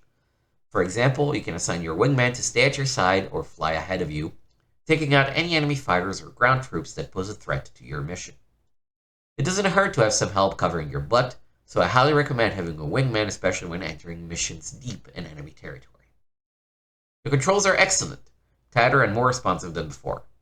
If you plan to play this and want to have the full effect of the flight mechanics, I would recommend the analog stick or pad from Sony. Box score. Pros. Excellent controls, especially while using the analog stick or pad. Awesome graphics. Outstanding missions. Great choices of aircraft. Too many. Cons. Where is Ace Combat 3? Official rating, 5 discs out of 5. We did already check out Ace Combat 2 because it had been reviewed by PSM number 1, so it's in the latest 60 Minutes to Sway episode, which I encourage you to check out on the channel. I would just say, yeah, very pleasantly surprised by the game. Really enjoyed it. This was my first ever Ace Combat game, as far as I know. And it was a lot more approachable than I thought it would be. The controls, the advanced controls are a little much for me, mostly because I wish the U or yaw, I don't remember what it's called, but the turning was on the left and the right, and the rotating was on the L2 and R2 buttons anyway. But yeah, very fun game. Totally agree with the score. Sadly, because we did check it out already, we will not be checking it out again when we go over this issue's 60 Minutes to Sway. But very fun game, and I definitely agree with the review that they're giving. Felony 1179. Bad boys, what you gonna do? Felony 1179 is another game that could fit in the odd but unique gameplay category that may reach the big charts. Reluctantly, this game is far too easy to complete. In short, Felony starts off where you've been hired as a hitman. Your job is to collect precious items that conform to a key, supposedly unlocking a coffin filled with riches. In order to complete your artifact hunting, you've been fit with a vehicle of your choice to race against time, smuggling the antiques out of the cities. In many cases, you have to crash through residential areas to avoiding obstacles, which you can receive points for destroying. For some odd reason, the lightning reflexes of the pedestrian restrict you from running them over. When you complete a mission, you attain other various vehicles such as limo or the speed commuter bus. The action is purely fast-paced, and when you drive a dump truck crashing through a crowd-filled shopping center, you can hear your testosterone yelling, "Mow them down." Problem with this game is that there are only 3 stages and they are easy. In the downtown stage, you begin by stealing an artifact. You then have to race through downtown and eventually escape the police out of the city. The second and third missions are self-explanatory. Steal the artifacts and race against the clock, avoiding the local authorities, and again racing out of town. These last 2 stages are more difficult than the first, but are still easy to complete. After finishing Felony 1179, the only bet in having to play it again is to go through the same missions driving other vehicles.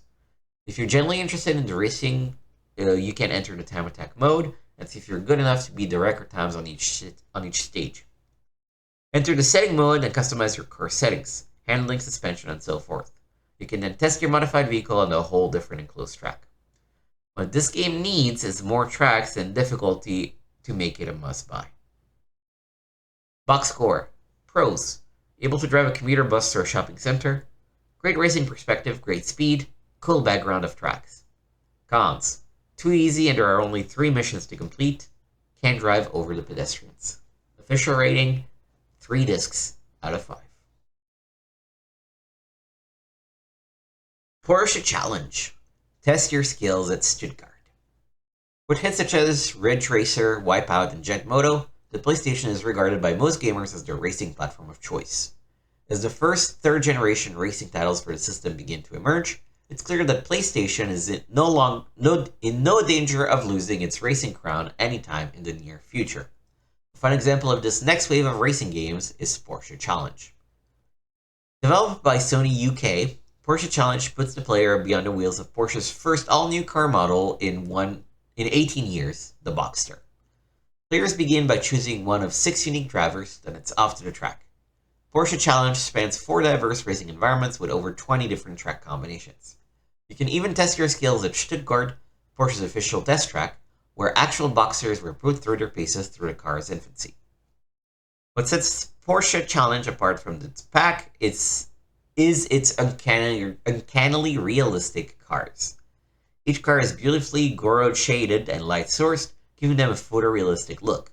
Also, each of Porsche Challenge's colorful drivers were motion captures, allowing them to lean and steer in a highly realistic manner. The Porsche license, however, is something of a double-edged sword. The game benefits from Porsche's design input, but also suffers from a lack of variety. Although you can choose from a variety of colors and drivers, the only car available are Boxsters, which left me yearning for more. Why not include a few 911s or 944s? Also found Porsche Challenge's tracks to be disappointingly short. Interactive barriers, which open and close during later races, open new avenues and add a bit of variety, but the game's track lengths pale in comparison to some of the latest racers. Still, Porsche Challenge's photorealistic cars and highly technical driving make the game well worth a test drive. Box score. Pros. Photorealistic cars, great analog controls, motion capture drivers, and interactive barriers. Cons. Short tracks, lack of car variety, slight drawing. Official rating, 3.5 discs out of 5. Bravo Air Race. BAR takes racing games to a higher level. From Indy cars to watercraft, you've seen them all in racing games. But you haven't seen vintage aircraft until Bravo Air Race. In fact, you haven't seen anything like this before unless you're into barnstorming. In this racing title, you can choose from a variety of aircraft such as Mustang, Corsair, or other historical aircrafts. You can play 1 player and race against the computer or compete in 2-player mode. In the 2-player mode, the frame rate drops down a bit, but still little that it won't slow the race. The tracks are intensively well designed, but there are some flaws. There are a number of pop-ups in the game. It gets a bit distracting in some areas, like in the snowlands where part of the track landscape suddenly appears ahead of you, giving you a shorter time to respond. It's not that bad once you know the layout of the track and eventually know when to turn. Other than that, the game flies. Though the action is fast and smooth, you still have to get used to the physics of each plane, compensating for each plane's attributes. I prefer using the GB because of its mobility and fairly good speed. Of course, you can race with the Lightning, which will give you tremendous speed, but you'll lack mobility. As always in racing games, you have brakes, which can help the faster planes maneuver through tight spots. What I don't get about these vintage planes in the game is why they have an option for automatic or manual. Furthermore, why are these planes able to pass up an F-117 or an F-16? If you're trying to have an assortment of opponents, I can understand, but I'd rather stick to the classic feel. While this game is graphically impressive, the action is far too easy. I could get by using automatic on my GB and then in first or second place most of the time. Bravo Air Race is a good flying racing game, but it comes up short. The levels are cool, but it needs some improvement in the difficulty department to give it more replay value. Pros: fast and smooth racing perspective, good controls, able to fly historic aircraft, excellent tracks. Cons: needs more level and definitely needs to be more difficult, too many pop-ups. Official rating: 3 discs out of 5. Going ahead for something called Steel Rain. 99 bullet rail bodies on the wall, 99 bullet rail bodies. Take one down, pass it around. Oh, and I guess that was the last review. They would actually do a more limited 60 minutes to sway for this particular entry. We're definitely going to do Croc, Abe's Odyssey, and Treasures of the Deep. And I might actually check out NFL Game Day 98. I might not do like a full hour on it, but maybe more like half. Just to sort of see what the game is like. This is the kind of game that I'm not pretty supposed to like, because I found these kind of games very repetitive. But, it would be interesting to sort of see what it looks like. The other stuff. Definite candidates for anything in 60 minutes to sway are 80 or above, or something that I find interesting. And all these like sports game or racing games are just like, yeah, whatever. And Final Fantasy VII and Ace Combat 2 we've played already, and there's no reason to play it for a second hour. Okay, so next we have a feature on Ghost in the Shell. It's found a voice, now it needs a body. The world of Ghost in the Shell is set in the year 2029 when the world no longer has any borders. Physical boundaries became meaningless because of the net, and the virtual environments therein are inhabited by cybernetically augmented humans. The law enforcement is able to download themselves into superpowered mecha vehicles, which they employ in their war against crime. The main characters, Motoko Kusanagi and Bato, are from the Security Police Section 9 and operate under the Internal Bureau of Investigations. This is the setting where the action takes place. Program. Ghost in the Shell features exciting gameplay elements like the ability to crawl on walls and ceiling, turning the action on its head at times. The levels range from cityscapes to scenarios across water, but whatever the stage, the action always moves at a frenetic pace which mimics the energy of the movie and book.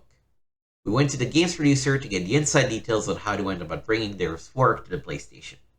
The game was originally developed in Japan, so we start off with SCEI producer Tetsuji Yamamoto. OPM. How long has the game been in development? TY. About a year and a half. OPM. What games have you worked on before? TY. On the PlayStation, IQ, Jumping Flash 1 and 2, Gambare Morikawa-kun, and Oppo Locroix, Japanese RPG. OPM. What were some of the difficulties in translating the manga to video game form? TY. The hardest part was adapting the word to look like the book. The world of Ghost in the Shell is very well defined, so we have to make sure we convey that in the game. Everything from the look of the buildings down to the special effects had to match to satisfy fans of the manga. OPM. Can you only play as the mech in the game? TY. Yes. OPM. Why was there an option to play as the female character without the mech? TY. To preserve the intent of the comic, we wanted to get away from a character-based game like a Batman, Superman, or Spider-Man. It would feel a bit too much like a kid's game if we did it that way. Ghost in the Shell is aimed toward a more mature audience, so we wanted to have the game appeal in the same way. OPM. Are there plans for a sequel? TY. Not at this time. OPM. Is there anything you'd like to say to the readers of this magazine? TY. I believe Ghost in the Shell has incredible graphics, sound, and gameplay. Please enjoy the game. I will say it's not that they wanted a kiddie game, it's that they wanted to make a mech game to appeal to the Japanese audience. But I was just supposed to say I have no investment in Ghost in the Shell whatsoever. Like I know it's a thing. Um, was it Scarlett Johansson that played her in that bad American version of the movie?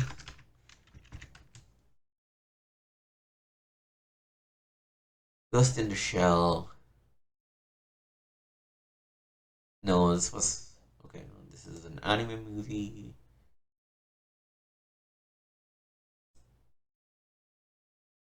Didn't they do a movie of Ghost in the Shell? Am I completely crazy?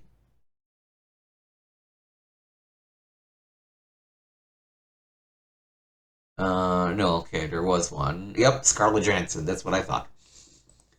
I remembered that bit. Okay.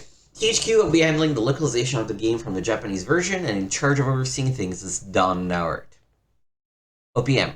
What are some of the localization aspects that need to be addressed for this game? DN. The only thing we need to do is change some of the button configuration, not just some of the screen text. The only other thing we are doing is dubbing over the voice. OPM. Will there be anything added to the game that was not present in the Japanese version of the game? DN. There are no plans. OPM. Will anything be removed, censored, or adjusted? For example, cinemas, difficulty, racy art. DN. It's as is. OPM. What type of audience are you aiming for with this title? DN. We're definitely aiming for the older crowd. OPM. Which games have you previously worked on? DN. WCW vs. The World, TNN Bass Fishing, and Madden for Game Boy and Game Gear. Michael Haller, Senior Vice President of THQ, added that he is trying to get the game to be sold at direct market outlets such as comic book and video stores, where Ghost has the most recognition. There are currently plans to have some cross-promotions with the domestic release of the movie soundtrack, in addition to comic book packets. Comic book would be Ghost in the Shell number 3, which most closely follows the story of the game, from Dark Horse Comics, and the special reprint edition will only be available with the game through a promotion with Electronics Boutique or Babbage's. You should see some type of in-store promotion if everything happens the way it should, as product manager Mike Murray. Art. The visuals of Ghost in the Shell are incredibly striking and lure you into the world from where the inspiration came. The game has remained surprisingly close to the look of the original book, and there are brand new animation cinemas made especially for the game. To shed some light on these matters, we turn to Kan Ito, who is a producer and software product development for Kodansha, the largest publishing company responsible for the Ghost in the Shell books and movies. Kan Ito. OPM. The animation scenes in the game are spectacular. Who is responsible for them? KI. It's a group called Production IG, and they also worked on the film. I believe that studio, that anime studio, is not unknown to me.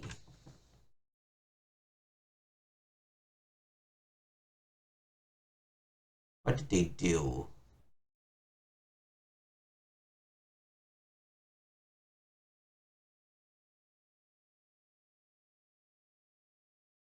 I'm sure they did something recently because I recognize that logo too.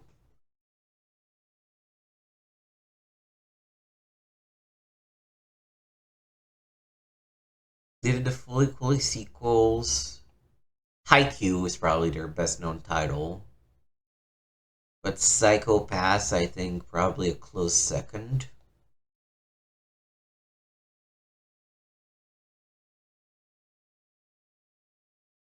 They adapted Parappa the Rapper for a thing.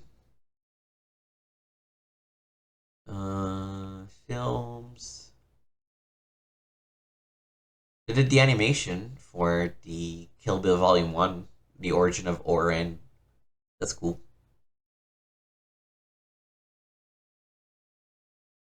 What else?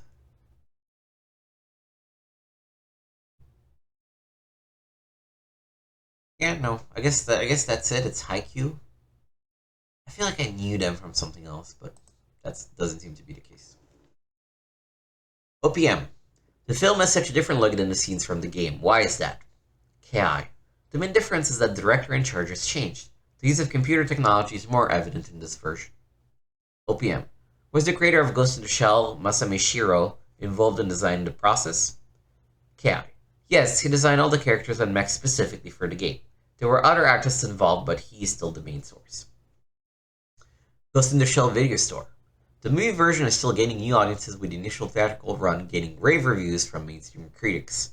The release of the special editions on both tape and DVD are once again stirring interest, which is good since the game will be out a month or two after those movies hit the stores. The new special editions are digitally remastered versions of the original movie with a 15-minute making of feature. I am shocked that there were DVDs out already in 1997. I bet they were like very expensive or like niche products. Voices. Character voices are critical when it comes to giving a player something more to relate to than just a face on the screen. It becomes a more sensitive issue when you're dealing with dubbing English voices to match Japanese character action. In charge of the voice dubbing process is Zero Limit Productions. They facilitate English voice dubbing to companies such as Sony, Bandai, and Pioneer LDC, among many others. They're responsible for dubbed anime such as Macross Plus and Ninja Scroll, as well as game voices in Felony 1179 and Dragon Ball GT, both available for PlayStation. Since they handled the voice chores on Ghost in the Shell, the movie, it made sense to go with them again, and they have reciprocated by providing the same voice talent heard in the domestic release. Mimi Woods is the voice of Motoko Kusanagi. Mimi has worked on many animes and is currently the voice of Shanna Shayla in the El Hazard television series from Pioneer. OPM. What attracted you to the character? Well, the character was introduced to me in a way that was intriguing. You know the philosophy. It was a very different sort of role than what I usually play, with more of an action emphasis. There's lots of action going on, but at the same time, there's a lot more going on with the character. There's more conflict emotionally as an actor. I found it very attractive. Is there any difference between playing the role of Kusanagi in the movie and the game? Their motivations are basically the same, with a more dramatic emphasis on the movie version, but it's still the same character. OPM. Is there anything else you'd like to comment on? MW. Voice acting is actually very, very hard work, and it takes a lot of concentration and effort to do it. I really enjoy it, and it's a tremendous fun. Richard, I can really read that. Reaper, I swear to God, I can't. Epier, something like that. He's the voice of Bateau.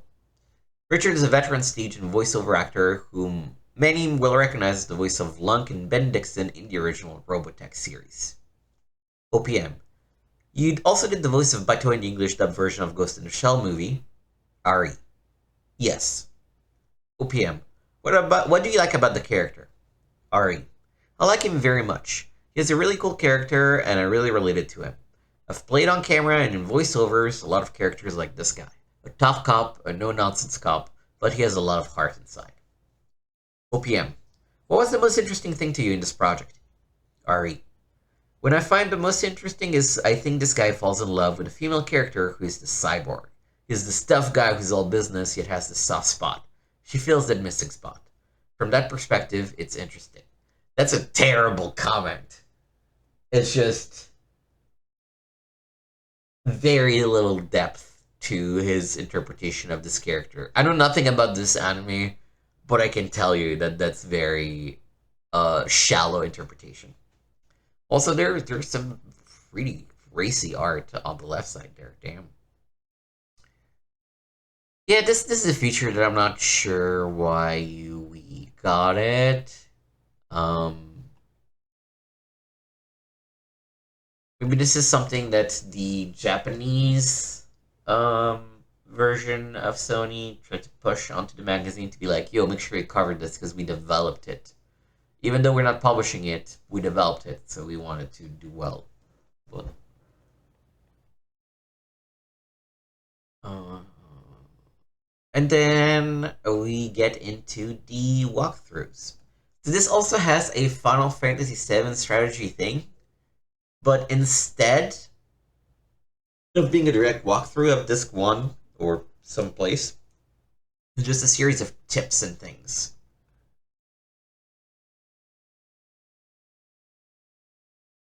Like it tells you the list of all materias, and if you master all of them, you can get the master magic materia. Where to find some hidden magic materias. How to get the huge materia, how to find the ultimate weapon. So that's cool. I mean, it's less direct, but in a way, it's more useful. Because the thing is about Final Fantasy VII, it is indeed a pretty linear game. So you really only need to walk through to find possible things you can be missing. Right? So you for example, you can fail to recruit Yuffie. And so at least they explain to you how to do it.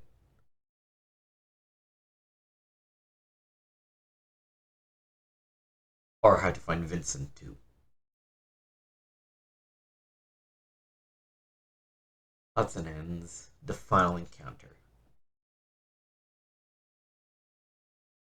They also have a time crisis strategy, which confuses me maybe a little bit because I don't know how much strategy there is to explore in time crisis.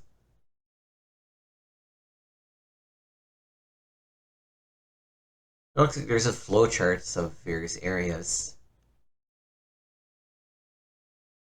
You want to get to area 4A to get the best ending, which requires you to be fast when shooting and also be precise. Your description and some main tips for each area.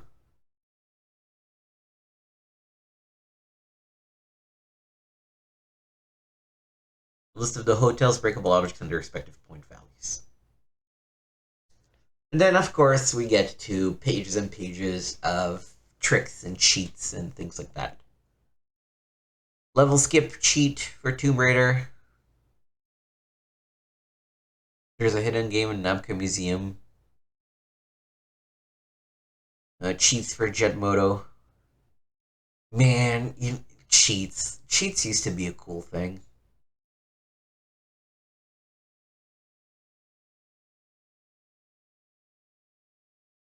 Destruction Derby, Gex. Loaded.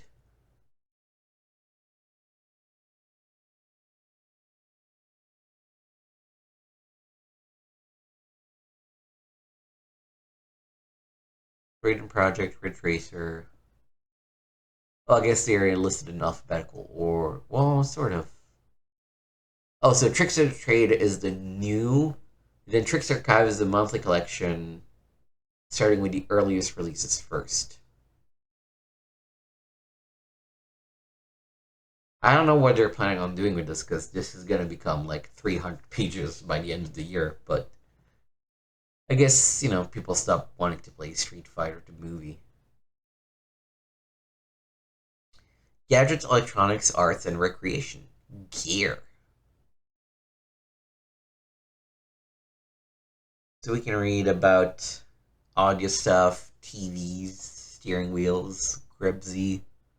I think there's no real need to read through all of this. What's out an anime video or manga? Oh, there's a battleship that's based on Star Wars. That's kind of cute. And I guess that's it. Doesn't seem to be a outro page of sorts. It's just like, nope, magazine just ends. You've been warned. Watch out for these hot towels coming from IDOS. Tomb Raider starring Lara Croft 2. Ian Livingston's Death Trap Dungeon. Fighting Force. Bad, meh, good.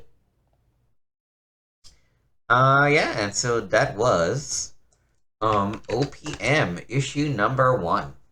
So next week we'll check out the demo disc and play through each demo and watch each video. Just try out everything that we have, and then following that we'll do a 60 minutes to sway episodes where, as mentioned, let me go back to the reviews just to list them all out again.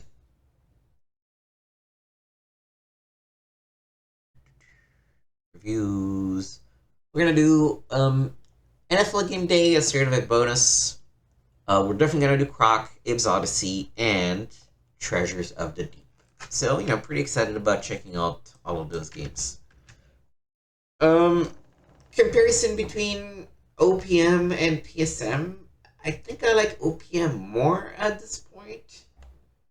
I feel like PSM is trying to really have a bit of an attitude and make that their selling point. Whereas even the reviews here felt like they probably were not. They were probably a similar amount of length for all of them, but they felt deeper and a little bit more analyzing than the ones on PSM. So I like, and also just graphic wise, I like this one more. But I think we're gonna keep checking out both of them side to side, for the foreseeable future. Um, Next time I require reading, though, we're gonna change things up a little bit. I haven't quite decided what to do yet, but I don't want to try to do something like an EGM or an Edge, or just something that does like multiple consoles, not to get pigeonholed into just a PC mag or a PlayStation mag or something else. So we might do another leap in time, either forward or backwards, and pick a magazine that has a variety of consoles on it. Keep a lookout for the next two episodes of Required Demoing and 60 Minutes This Way. That's going to do it for us today. Thank you for watching. This is Nick signing off and reminding everyone to let's keep retro playing together.